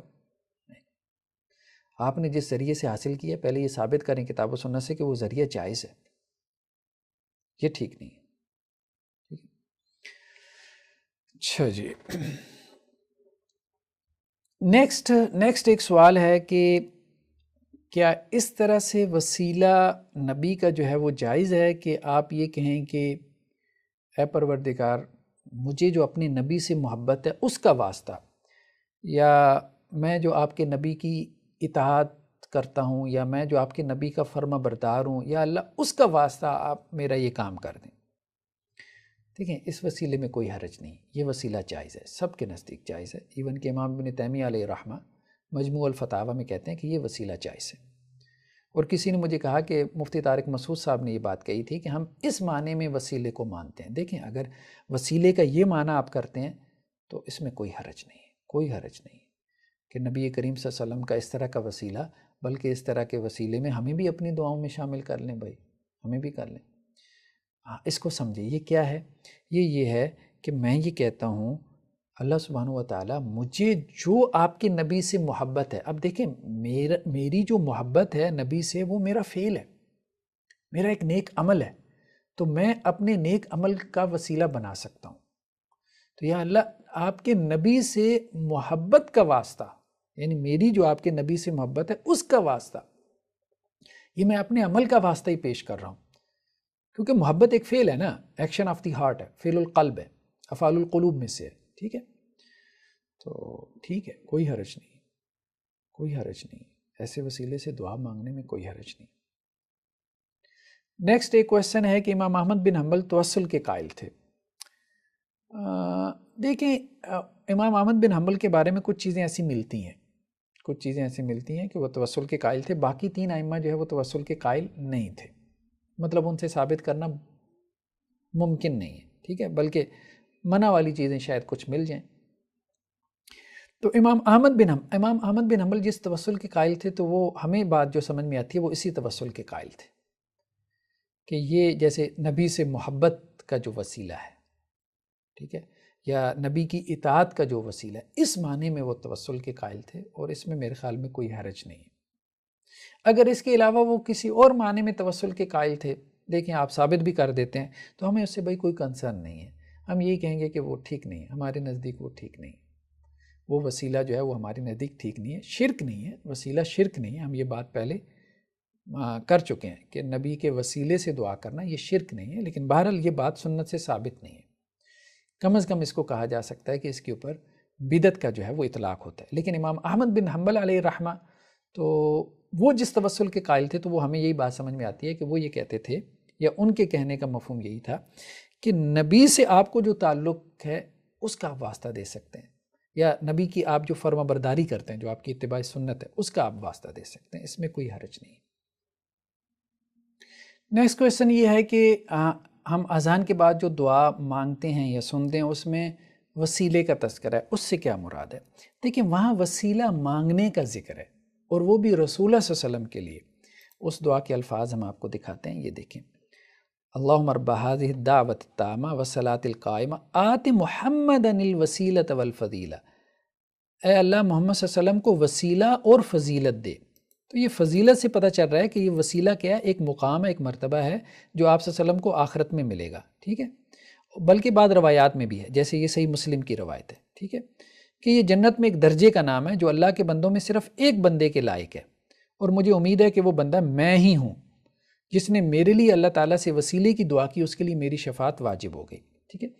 یعنی یہ جو ہم اذان کے بعد دعا میں وسیلہ مانگتے ہیں نا، یہ ہم رسول اللہ صلی اللہ علیہ وسلم کے لیے وسیلہ مانگتے ہیں. یعنی اس وسیلے سے مراد ایک مقام ہے، ایک مرتبہ ہے جو رسول اللہ صلی اللہ علیہ وسلم کو ملے گا آخرت میں، اور کسی کو نہیں ملے گا. اور آپ صلی اللہ علیہ وسلم فرمایا جو میرے لیے اس مقام اور مرتبے کی دعا کرتا ہے کہ وہ مجھے ملے، تو اس کے لیے میری شفاعت واجب ہو گئی، ٹھیک ہے. شفاعت پہ ہم علیحدہ سے گفتگو کریں گے. تو یہ اس معنی میں وسیلہ نہیں ہے جس معنی میں ہم گفتگو کر رہے ہیں وسیلے کی. اچھا، اب ایک اور کویشچن جو کہ اہم ہے، آپ یوں سمجھ لیں کہ ایک سیکنڈ لاسٹ کویشچن ہے کہ شرک کے جو مرتکب ہیں، جو شرک کا ارتکاب کرتے ہیں، تو ان سے دعا سلام کرنا، ان کے پیچھے نماز پڑھنا، یا ان کی نماز جنازہ پڑھنا، یا ان سے نکاح کرنا، یا ان کے لیے دعائیں مغفرت کرنا، یا رحمہ اللہ وغیرہ کہہ دینا، یہ کیسا ہے؟ دیکھیں مجھ پہ بھی کچھ لوگوں نے اعتراض کیا کہ حافظ صاحب ایک طرف تو آپ کہہ رہے ہیں کہ جی یہ شرک ہے، یہ بدعت ہے، ٹھیک ہے، جو عقائد ہیں، اور دوسری طرف جن لوگوں کی یہ عقائد ہیں جیسے مولانا احمد رضا خان بریلوی، تو آپ ساتھ میں ان کو دوسری سانس میں علیہ الرحمہ بھی کہہ دیتے ہیں. تو آپ ان کے لیے مغفرت کی دعا کر رہے ہیں، تو یہ آپ کیوں کر رہے ہیں؟ دیکھیں بات یہ ہے کہ ایک شخص جو ہے اگر میرے دعا کرنے سے، رحمہ اللہ کہنے سے اللہ تعالیٰ اس کی مغفرت کرتے، تو میرا کیا جاتا ہے؟ رسول اللہ صلی اللہ علیہ وسلم خوش ہوں گے کہ ایک اور امتی جنت میں چلا گیا. لیکن اگر ایک شخص نے جو ہے وہ کوئی تعویل کر کے کتاب و سنت میں اپنے لیے شرک کو ثابت کر لیا، یا شرک کو توحید بنا دیا، اس کو اللہ تعالیٰ اس پہ پکڑنا چاہیں تو میں 70 مرتبہ بھی دعا استغفار کروں گا تو اس کو کوئی فائدہ نہیں پہنچے گا. تو اس میں کوئی پریشانی کی کیا بات ہے؟ تو دیکھیں بات یہ ہے، جب تک ہم لوگوں کو مسلمان سمجھ رہے ہیں نا، ایک بات ذہن میں رکھیں، جب تک ہم لوگوں کو مسلمان سمجھ رہے ہیں تو ہمارے لیے ان کے لیے دعا کرنا جائز ہے، اور ان کی نماز جنازہ پڑھنا بھی جائز ہے. تو اب مجھے بتائیں کہ کون ہے؟ اہل حدیث تو فتویٰ نہیں لگاتے کفر کا، نہ کہتے ہیں کہ جی یہ دائرہ اسلام سے خارج ہو گیا. وہ یہ کہتے ہیں کہ یہ ان کے جو عقائد ہیں یہ کفر ہیں، شرک ہیں، ٹھیک ہے. اور مجھے بھی یہ بات سمجھ میں آتی ہے کہ یہ عقائد کفری ہیں، شرکی ہیں، بالکل ہیں. لیکن کوئی عالم دین فتویٰ نہیں لگا. نہ دیوبند والے فتویٰ لگاتے ہیں، وہ بھی نہیں فتویٰ لگاتے کہ یہ کافر ہو گئے، مشرک ہو گئے، ٹھیک ہے. وہ یہ ضرور کہتے ہیں کہ یہ شرک ہے. دیوبند والے بھی کہتے ہیں یہ شرک ہے، غیر اللہ سے استغاثہ وغیرہ، ٹھیک ہے. اس کی بہت ساری صورتیں جو ہیں. تو لیکن یہ ہے کہ وہ فتویٰ نہیں لگاتے، تو اس لیے دعا وغیرہ اگر ان کے لیے کر دی جائے تو کوئی حرج نہیں ہے۔ باقی ان کا آخرت کا معاملہ بھائی ہم نہیں جانتے، ہمیں نہیں پتہ۔ اللہ تعالیٰ چاہے تو ان کو معاف کر لے، یعنی ان کی خطا سمجھ کے، چاہے تو اللہ تعالیٰ اس پہ پکڑ لے، ہم کیا کہہ سکتے ہیں؟ ہم کچھ نہیں کہہ سکتے۔ ہاں اتنی بات ضرور کی جا سکتی ہے پورے وثوق کے ساتھ کہ جن کو غلطی بھی لگی ہے نا، اگر اللہ تعالیٰ ان کو معاف بھی کر دے گا، ان کا اجر ضرور کم ہوگا۔ یہ اجر میں ان کے برابر نہیں ہے کہ جو صحیح عقیدے تک پہنچیں، کبھی بھی ان کے برابر نہیں ہو سکتے۔ یعنی کم از کم یہ تو بات یقین سے کہی جا سکتی ہے کہ جنت میں چلی بھی گئے تو نچلے ترین درجے میں ہوں گے ایسے لوگ جن کے یہ عقائد رہے، نچلے ترین درجے میں ہوں گے۔ وہ ان کے برابر نہیں ہو سکتے جو صحیح عقیدے تک پہنچ گئے، جو توحید کی معراج پر ہیں، وہ ان کے برابر نہیں ہو سکتے۔ باقی یہ ہے کہ اللہ تعالیٰ ان کو معاف کر دے، جنت کے کسی نچلے درجے میں داخل کر دے، یا پھر اللہ تعالیٰ ان کو اس عقیدے پہ پکڑ لے، اس کی سزا دے، عارضی سزا دے یا ہمیشہ کی سزا دے، ہمیں اس کے بارے میں کچھ علم نہیں، نہ ہم کچھ کہنا چاہتے ہیں۔ یہ اللہ کی ڈومین ہے، اللہ تعالیٰ اس کے بارے میں بہتر جانتا ہے۔ ہم یہ سمجھتے ہیں کہ جو کچھ ان کا عقیدہ ہے یہ غلط ہے، یہ شرک ہے یا یہ بدعت ہے۔ جو بات ہمیں سمجھ میں آتی ہے ہم اس کو بیان کریں، اور ہم اچھے سے لوگوں کو کہیں کہ جی بس آپ اس سے بچنے کی کوشش کریں، ٹھیک ہے؟ باقی جو ہے نا ہم فتویٰ نہ لگائیں، مجھے یہی ہے، فتویٰ نہ لگائیں۔ چلیے ایک لاسٹ کویسچن ہم لے لیتے ہیں۔ آخری کویسچن یہ ہے کہ جی حافظ صاحب دیکھیں آپ شرک شرک کہی جا رہے ہیں، بدعت بدعت کہے جا رہے ہیں، یہی تو خارجی کرتے تھے، تو آپ کی فکر بھی خارج کی فکر ہے، یعنی جو ایکسٹریمسٹ تھے۔ دیکھیں بات یہ ہے کہ خارجی جو ہے نا یہ نہیں کرتے تھے کہ وہ شرک کو شرک کہتے تھے، کفر کو کفر کہتے تھے، وہ بلکہ اس کو کافر ہی بنا دیتے تھے، دار اسلام سے خارج کر دیتے تھے۔ وہ کہتے تھے بھائی اس کے پیچھے نماز نہیں ہوتی، اس کا جنازہ جائز نہیں ہے، اور جو ہے نا یہ واجب القتل ہے، اس کی گردن اڑا دو کیونکہ یہ کافر اور مرتد ہو گیا، اور اس سے نکاح جائز نہیں ہے۔ یہ خارجی اصل میں کرتے تھے، اور بدقسمتی سے میں آپ کو بتاؤں حقیقت یہی ہے، ہمارے بریلوی بھائیوں کو یہ بہت بری لگے گی، لیکن ریالٹی یہی ہے کہ یہ کام مولانا احمد رضا خان بریلوی صاحب نے کیا، اور اس کے باوجود ہم کہہ رہے ہیں کہ اللہ تعالیٰ ان کو معاف کرے، اللہ ان کو معاف کر دے۔ اور بریلوی بھائیوں کو ہماری نصیحت یہی ہے کہ ان کے فتاویٰ سے، ایسے فتاویٰ سے دور رہیں۔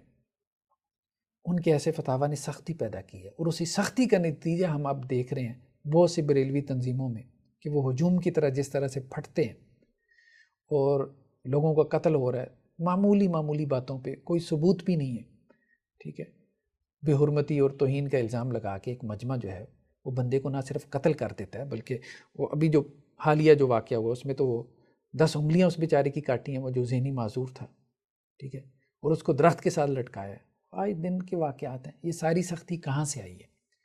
بھئی فتاویٰ سے آئی ہے۔ احمد رضا خان بریلوی علیہ الرحمہ بڑے عالم دین ہوں گے، لیکن وہ جذباتی تھے، بہت جذباتی تھے، انہوں نے کسی کو معاف نہیں کیا۔ چلیں ہم اس پہ مستقل پروگرام بھی کریں گے۔ تو انہوں نے تو باقاعدہ کفر کے فتوے لگائے، انہوں نے سارے اہل حدیث، سارے غیر مقلد، سارے وہابی، سارے دیوبندی سب کافر بنا دیے، بلکہ کہا کہ جو بریلوی سنی ان کو کافر نہ مانے وہ بھی کافر۔ یہاں تک وہ چلے گئے۔ وہ فتاویٰ رضا خان جو ہے، فتاویٰ رضویہ جسے ہم کہتے ہیں، مولانا احمد رضا خان کا جو فتاویٰ ہے وہ آج پبلش ہو رہا ہے، اسی طرح سے پبلش کیے جا رہے ہیں۔ بھئی اس کو ایڈٹ کر کے پبلش کریں، اب وہ ماحول نہیں رہے گا کہ آپ یہ فتاویٰ پبلش کریں، اس سے انتہا پسندی جو ہے وہ معاشرے میں جنم لے گی۔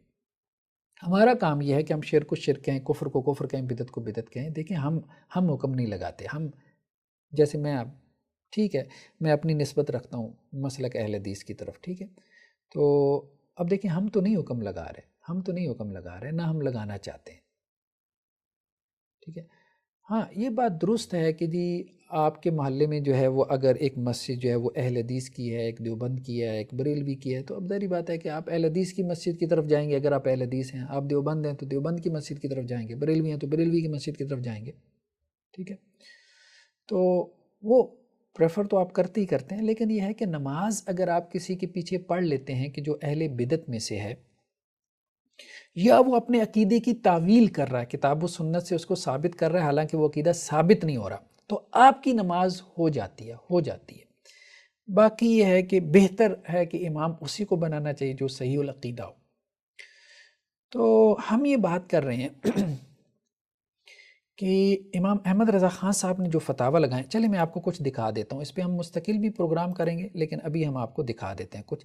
یہ فتاوی جو رضویہ ہے یہ دعوت اسلامی والوں نے پبلش کی ہے، یعنی ان کی ویب سائٹ سے بھی آپ کو مل جائے گا۔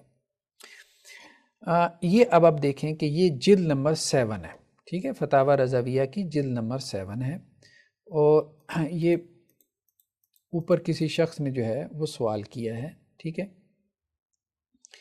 کہ کیا فرماتے ہیں علماء دین اس مسئلہ میں کہ امام مذہب حنفی امامت کر رہا ہے اور اس کے مقتدی کل حنفی ہیں، اور ان میں چند اشخاص غیر مقلد شریک ہو کے آمین بالجہر و رفع یدین کریں، تو اس صورت میں ادائے نماز حنفی میں نقص واقع ہوتا ہے یا نہیں، کہ جس سے نماز مکروہ ہوتی ہے یا فاسد؟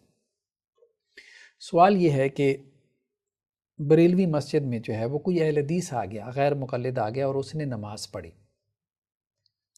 تو اب حنفی کی نماز ہوئی کہ نہیں؟ مطلب یہ نہیں کہ اہل حدیث کی ہوئی کہ نہیں، اب ذرا فتوے کا لیول چیک کریں، سختی کا لیول۔ ہمیں لوگ کہتے ہیں کہ ہم خارجی ہیں، دیکھیں میں پھر یہ کہوں گا غیر متعصب ہو کے سوچیں، تو یہ سختی جو ہے نا آپ کے مسلک میں بھی آئی ہے، ٹھیک ہے اہل حدیث میں سختی ہے، مان لیا ہے، ٹھیک ہے، یعنی اہل حدیث کے ایک گروپ میں سختی ہے، ایک گروپ کی بات کر رہا ہوں، سارے سخت نہیں ہیں، وہ بھی ایسی فتوے ان کے ہاں آپ کو مل جائیں گے، ویسے اتنے سخت نہیں ہیں ان کے ہاں بھی، صحیح میں آپ کو بتاؤں اتنے سخت فتوے جتنے احمد رضا خان صاحب نے دیے ہیں مجھے کسی کے ہاں نہیں ملے، بر صغیر پاک و ہند میں، سب کانٹیننٹ میں، باقی سختی آپ کو مل جاتی ہے، مختلف گروہوں میں مل جاتی ہے۔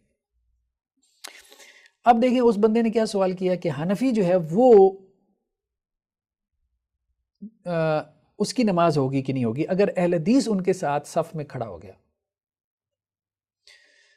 تو وہ کیا جواب دے رہے ہیں کہ غیر مقلدین زمانہ بحکم فقہا و تصریحات عامہ کتب فقہ کافر تھے ہی، یعنی ہیں تو وہ کافر، جس کا روشن بیان جو ہے انہوں نے اپنی اس کتاب میں کر دیا، ٹھیک ہے، اور تجربہ نے یہ بھی ثابت کر دیا کہ وہ ضرور منکران ضروریات دین ہے، ٹھیک ہے، تو یقیناً قطعاً اجماعاً ان کے کفر و ارتداد میں شک نہیں، اور کافر کی نماز باطل، ٹھیک ہے، تو وہ جس صف میں کھڑے ہوں گے اتنی جگہ خالی ہوگی اور صف قطع ہوگی، اور قطع صف حرام ہے، ٹھیک ہے، تو جتنے اہل سنت ان کی شرکت پر راضی ہوں گے یا با وصف قدرت منع نہ کریں گے، سب گناہگار اور مستحق وعید عذاب ہوں گے، اور نماز میں بھی نقص آئے گا کہ قطع صف مکروہ تحریمی ہے، اور اگر صرف ایک ہی صف میں ہو اور اس کے کنارہ پر غیر مقلد کھڑا ہو تو اس صورت میں اگرچہ فی الحال قطع صف نہیں، مگر اس کا احتمال اور اندیشہ ہے کہ ممکن ہے کہ کوئی مسلمان بعد کو آئے اور اس غیر مقلد کے برابر یا دوسری صف میں کھڑا ہو تو قطع ہو جائے۔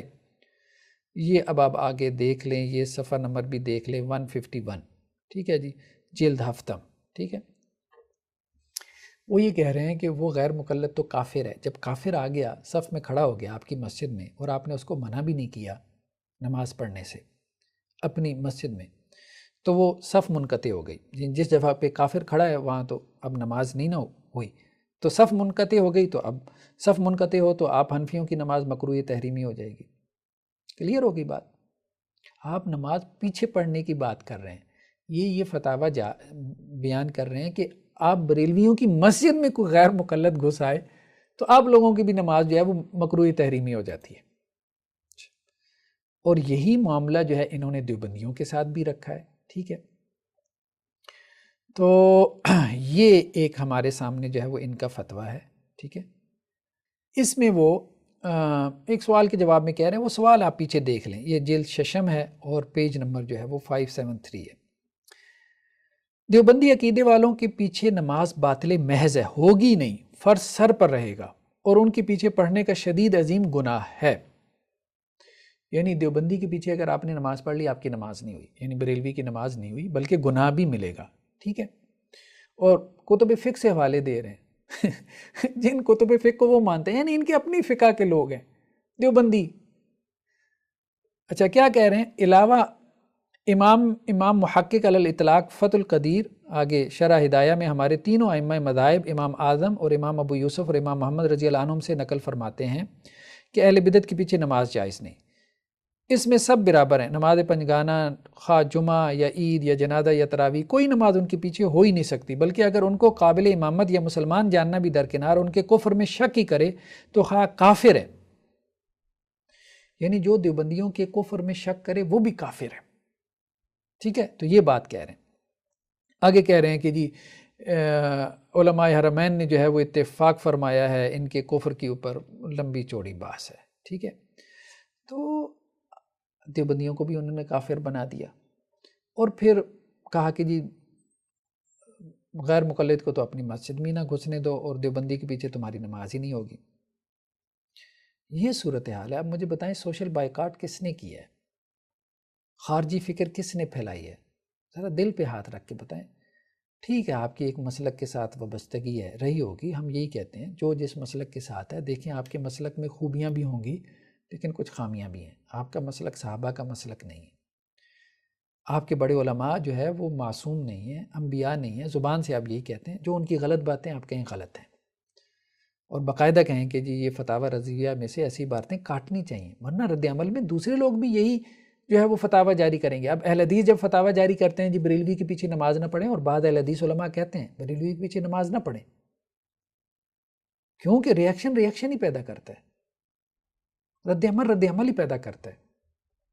ہم چاہتے ہیں کہ یہ رد عمل ختم ہو، ہم ایک پیار محبت کی فضا میں آ کے ایک دوسرے سے ڈائلاگ کریں، سمجھنے سمجھانے کی کوشش کریں، ریاکشن سے نکل کے، مسلکی تعصب اور بائسنس سے نکل کے۔ تو یہ ہماری دعوت ہے۔ بہرحال اب کسی کو اچھی لگے بری لگے وہ ایک علیحدہ بات ہے۔ اچھا جی، اب ایک اور یہ فتویٰ ہے، اب ذرا اس فتوے پہ ذرا غور کریں، مطلب کیا فقاہت ہے، مطلب چلیں بہرحال آپ اس کو دیکھ لیں۔ اب میں ایسے کوئی لفظ نہیں بولنا چاہتا، آپ ذرا اس فتوے کو بس پڑھ لیں، کیونکہ جو ان سے ایک تعلق رکھتے ہیں، یار آپ ذرا تھوڑا غور کریں، اس فتوے کے الفاظ پہ ذرا غور کریں۔ پہلے تو یہ تصدیق کریں کہ یہ احمد رضا خان بریلوی صاحب نے دی ہے، علیہ الرحمہ، چلیں ہم نے کہہ دیا علیہ الرحمہ۔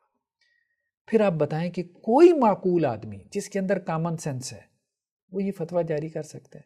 کوئی معقول آدمی، آپ عالم دین تو بتائیں۔ تو اس لیے احمد رضا خان بریلوی صاحب کی خدمات ہوں گی، ان کی اچھی باتیں بھی ہوں گی، ٹھیک ہے آپ ان کو فالو کریں۔ جو ان کی باتیں اس قابل نہیں ہیں ان کو ان کی کتابوں سے نکالیں، ان سے اعلان برات کریں، اس عصبیت سے نکلیں، اللہ کے دین کو پہچانے، اس عصبیت سے نکلیں گے پھر ہی صحیح معنوں میں آپ حق کے متلاشی کہلائیں گے، ورنہ تو مسلک کی عصبیت ہے، ساری مسلکوں کی عصبیت میں پڑے ہوئے ہیں۔ یہ فتویٰ دیکھیں جی، یہ کہہ رہے ہیں جی غیر مقلدوں کے ساتھ تعلقات رکھنا اور ان کے ساتھ رشتہ ناتا اپنے لڑکے لڑکی کا جائز ہے یا حرام؟ یعنی غیر مقلد کو اگر آپ نے اپنی لڑکی دینی ہو، ٹھیک ہے، اچھا اگر یہاں تک جواب ہوتا نا تو کوئی حرج نہیں تھی کہ جی لڑکی دینا جائز نہیں ہے۔ ذرا جواب سنیں، غیر مقلدوں سے میل جل حرام ہے اور ان سے مناکحت ناجائز، ٹھیک ہے، یہاں تک ہم نے کہا چلیں یہ سختی کر لیتے۔ یہ پیج نمبر 510 ہے اور یہ جلد یازدم ہے، ٹھیک ہے، فتاوی رضویہ یا رضویہ جو بھی ہے۔ وہ کہتے ہیں کہ جی یہ کما بینا ہو، جیسے ہم نے واضح کر دیا اپنے رسالے میں ازالت العار میں، یہ جو استغفر اللہ کلاب النار کا لفظ استعمال کیا ہے، یعنی آگ کے کتے، یعنی غیر مقلدوں کو جہنمی کتے کا ہے، سختی ہے۔ اب ہمیں کہتے ہیں کہ جی یہ سخت ہیں، اہل حدیث سخت ہیں، یہ سختی مجھے بتائیں تو ٹھیک ہے، اہل حدیثوں میں اگر کوئی اس طرح سے کہہ رہا ہے بریلویوں کو جہنمی کتے کہہ رہے ہیں، ہم اس کو کنڈیم کریں گے، ہم اس کے حق میں نہیں ہیں، ہم اس کے فیور میں نہیں ہیں، ہم کہتے ہیں کہ نہیں بھائی اب اس سے نکل آؤ، اس سے نکل آؤ۔ لیکن بریلویوں کو بھی تو یہ سمجھنا چاہیے نا کہ ان کی اگر جو ہے وہ اعلیٰ حضرت نے یہ باتیں کہی ہیں تو وہ کہیں کہ غلط کا ہے، بالکل یہ ٹھیک نہیں ہے، باقی چیک کر لیں پہلے کہ ان کے فتاوی میں یہ ہے کہ نہیں ہے۔ آگے کہتے ہیں کہ جی وہابیت ارتداد ہے اور مرتد مرد ہو یا عورت اس کا نکاح تمام جہاں میں کسی سے نہیں ہو سکتا، نہ کافر سے، نہ مرتد سے، نہ مسلمان سے، نہ انسان سے، نہ حیوان سے، جس سے ہوگا زنا خالص ہوگا۔ یعنی ایک تو یہ ہے نا کہ وہابی کا یا غیر مقلد کا نکاح بریلوی خاتون جو ہے نا اس سے نہیں ہو سکتا، ٹھیک ہے، یا بریلوی خاتون کا غیر مقلد سے نہیں ہو سکتا۔ چلیں آپ مسلکی عصبیت میں اتنی بات لکھ کے، یہ کیا بات ہوئی کہ غیر مقلد کا نکاح نہ کسی کافر سے ہو سکتا ہے، نہ کسی مرتد سے ہو سکتا ہے، نہ کسی مسلمان سے، نہ کسی انسان سے، نہ کسی حیوان سے۔ بھئی حیوان سے کون نکاح کرتا ہے؟ کہاں سے باتیں آپ یہ کر رہے ہیں؟ حیوان سے کون نکاح کرتا ہے؟ کسی انسان سے بھی نہیں ہو سکتا اس کا نکاح. استغفر اللہ العظیم، استغفر اللہ العظیم.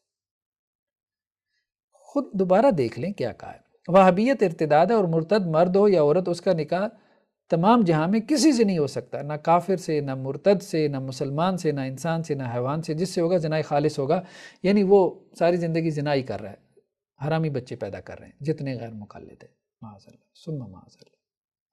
ایسے فتوے مجھے بتائیں، اہل حدیثوں میں کسی کا ایسا فتویٰ آپ کو ملتا ہے؟ ایسی سختی کرنے والا عالم دین؟ دیکھیں یہ سختی نیچے تک پھر آئی ہے، ممبر و محراب سے، بریلوی ممبر و محراب سے یہ سختی نظر آتی ہے. صرف اہل حدیث سخت نہیں ہے، یہاں اس سے 70 گنا زیادہ سختی موجود ہے، 70 گنا زیادہ سختی موجود ہے. اور ان کی سختی آپ کہہ سکتے ہیں یا کہا جا سکتا ہے کہ ریئیکشن میں پیدا ہوئی ہے. ہم اگرچہ سختی کے قائل نہیں ہیں کسی طرح سے بھی ہو. اب آپ دیکھیں کہ جی یہ ایک اور جو ہے نا یہاں پر سوال ہے جس میں انہوں نے متعین کی تکفیر کی. ایک تو ہے نا پورے پورے گروہ کافر قرار دے دیے. بریلوی جو دیوبندیوں اور اہل حدیثوں کو کافر نہ مانے وہ بھی کافر، دیوبندی بھی کافر، اہل حدیث بھی کافر. متعین کی تکفیر کون کرتا ہے بھائی؟ متعین کی تکفیر وہ بھی علماء کی، دوسرے مسلک کے علماء کی. ٹھیک ہے، یہ دیکھیں ایک سوال کا جواب ہے، ٹھیک ہے، وہ کسی نے دیا، اس پہ انہوں نے پھر آگے تبصرہ کیا. اصل میں مسئلہ یہ تھا کہ کسی دیوبندی کے مدرسے میں پڑھنا یہ جائز ہے کہ نہیں ہے. ٹھیک ہے، تو کسی بریلوی عالم دین نے کہہ دیا ہوگا کہ جائز ہے بھائی، دیوبندی سے اگر تم نے کوئی دینی تعلیم حاصل کر لی تو جائز ہے، وہ بھی حنفی ہے. تو وہ اس بریلوی کے اوپر بھی چڑھ دوڑے کہ اس کا کیا تعلق جو ہے وہ اہل سنت سے. وہ خود گمراہ آدمی ہے جو یہ کہہ رہا ہے کہ دیوبندی سے پڑھا جا سکتا ہے. تو یہ کہہ رہے ہیں یہ فتویٰ محض غلط ہے. ٹھیک ہے، اچھا آگے یہ کہہ رہے ہیں کہ اس پر انہی لوگوں کے دستخط ہیں جو خود دیوبندی خیال کے ہیں یا کم از کم دیوبندیوں کو کافر نہیں کہتے. جو خود دیوبندی ہے اور جو دیوبندیوں کو کافر نہیں کہتا وہ یہ کہہ رہا ہے کہ جی دیوبندی سے پڑھا جا سکتا ہے. یعنی بریلویوں میں سے جو دیوبندیوں کو کافر نہیں کہتا وہ یہ کہہ رہا ہے کہ دیوبندیوں سے پڑھا جا سکتا ہے اور ہم تو کافر کہتے ہیں. یہ مولانا کا اعلیٰ حضرت کا بیان. وہ تو ایسا کہا ہی چاہیں، حالانکہ علماء حرمین شریفین بے اتفاق فتویٰ دے چکے کہ گنگوہی، نانوتوی، امبیٹھی، تھانوی سب مرتد ہیں. سب نام لے لے کے. میں آپ کو کیا بتاؤں، میرے پاس تو یہاں 70 مقامات ہیں یہ فتاوی رضویہ کے، اس کے علاوہ بھی ہوں گے جو 70 میں نے کھولے باقاعدہ نام لے لے کے. مولانا جو ہے جو دیوبند کے بڑے عالم دین تھے، رشید احمد گنگوئی، تو وہ قرآن میں آتا ہے نا ذُق اِنَّکَ أَنْتَ الْعَزِیزُ الْکَرِیم. اللہ تعالیٰ جہنمی کو کہیں گے کہ چک جہنم کے عذاب کا مزہ. جہنمی کو کہیں گے نا، کافر کو کہیں گے. وہ آیتیں باقاعدہ پڑھ پڑھ کے اپلائی کی ہیں کہ اللہ تعالیٰ کہیں گے ذُق الرشید، اے رشید گنگوئی یہ عذاب کا مزہ چک. اس طرح سے جہنمی بنایا. معاذ اللہ ثم معاذ اللہ. دیکھیں یہ اصل میں فرقہ واریت ہے. اس سے نکلیں، اس سے نکلیں، کسی بھی مسلک میں اس سے نکلیں. تو ہمیں خارجی نہ کہیں آپ، مہربانی آپ کی. ہم نے تو کفر کو کفر کہا ہے، شرک کو شرک کہا ہے. یہاں تو سب کو کافر بنا کے بیٹھے ہوئے ہیں آپ کے اعلیٰ حضرت. لیکن اب پھر بھی ہم ان کو یہی کہہ رہے ہیں کہ یار وہ جذباتی تھے، پٹھان تھے چونکہ، اور پٹھان ویسے ہی جذباتی ہوتے ہیں. تو معقول آدمی بھی جو ہے نا جذبات میں غیر معقول باتیں کر جاتا ہے جو کامن سینس کی نہیں ہوتی. تو اس کی ایسی باتوں سے درگزر کرتے ہیں، کیونکہ اگر ہم جواب میں اب فتاویٰ جاری کریں گے تو پھر تو نہ ختم ہونے والا جو ہے نا وہ جھگڑا ہے نا، نہ ختم ہونے والا جھگڑا ہے. تو اس لیے کسی کو حوصلہ کرنا پڑنا ہے کہ یار ٹھیک ہے ان کے ایسے فتاویٰ ہیں. پھر بھی ہم اہل حدیث دیوبندی جو ہے وہ حوصلہ کرتے ہیں. ہم کہتے ہیں یار ہم ان فتاویٰ کو نظر انداز کرتے ہیں اور اپنے بریلوی بھائیوں سے کہتے ہیں کہ یار ڈائیلاگ ہونا چاہیے. جو ہمارے اختلافات ہیں ٹھیک ہے ان کو ہمیں ڈسکس کرنا چاہیے اچھے سے، پیار و محبت سے ایک دوسرے کی بات پہ غور کریں. ہمارے علماء کی جو غلطیاں ہیں ٹھیک ہے تو ہم ان سے لا تعلقی کا اظہار کریں. تمہارے علماء کی جو غلطیاں ہیں تم ان سے لا تعلقی کا اظہار کرو اور ہم کتاب و سنت پہ آ جائیں. یہی مسئلے کا حل ہے، اس کے علاوہ کوئی نہیں. ہمیں یہی بات سمجھ میں آتی ہے. چلیں جی آج پھر لیکچر بہت لمبا ہو گیا. میرا ذہن تو یہی تھا کہ 1 گھنٹے میں اس کو وائنڈ اپ کر دوں، لیکن جب بندہ بیٹھتا ہے بات چیت کرنے کے لیے تو بات بس لمبی ہو جاتی ہے. سبحانک اللہم و بحمدک نشہد ان لا الہ الا انت نستغفرک و نتوب الیک.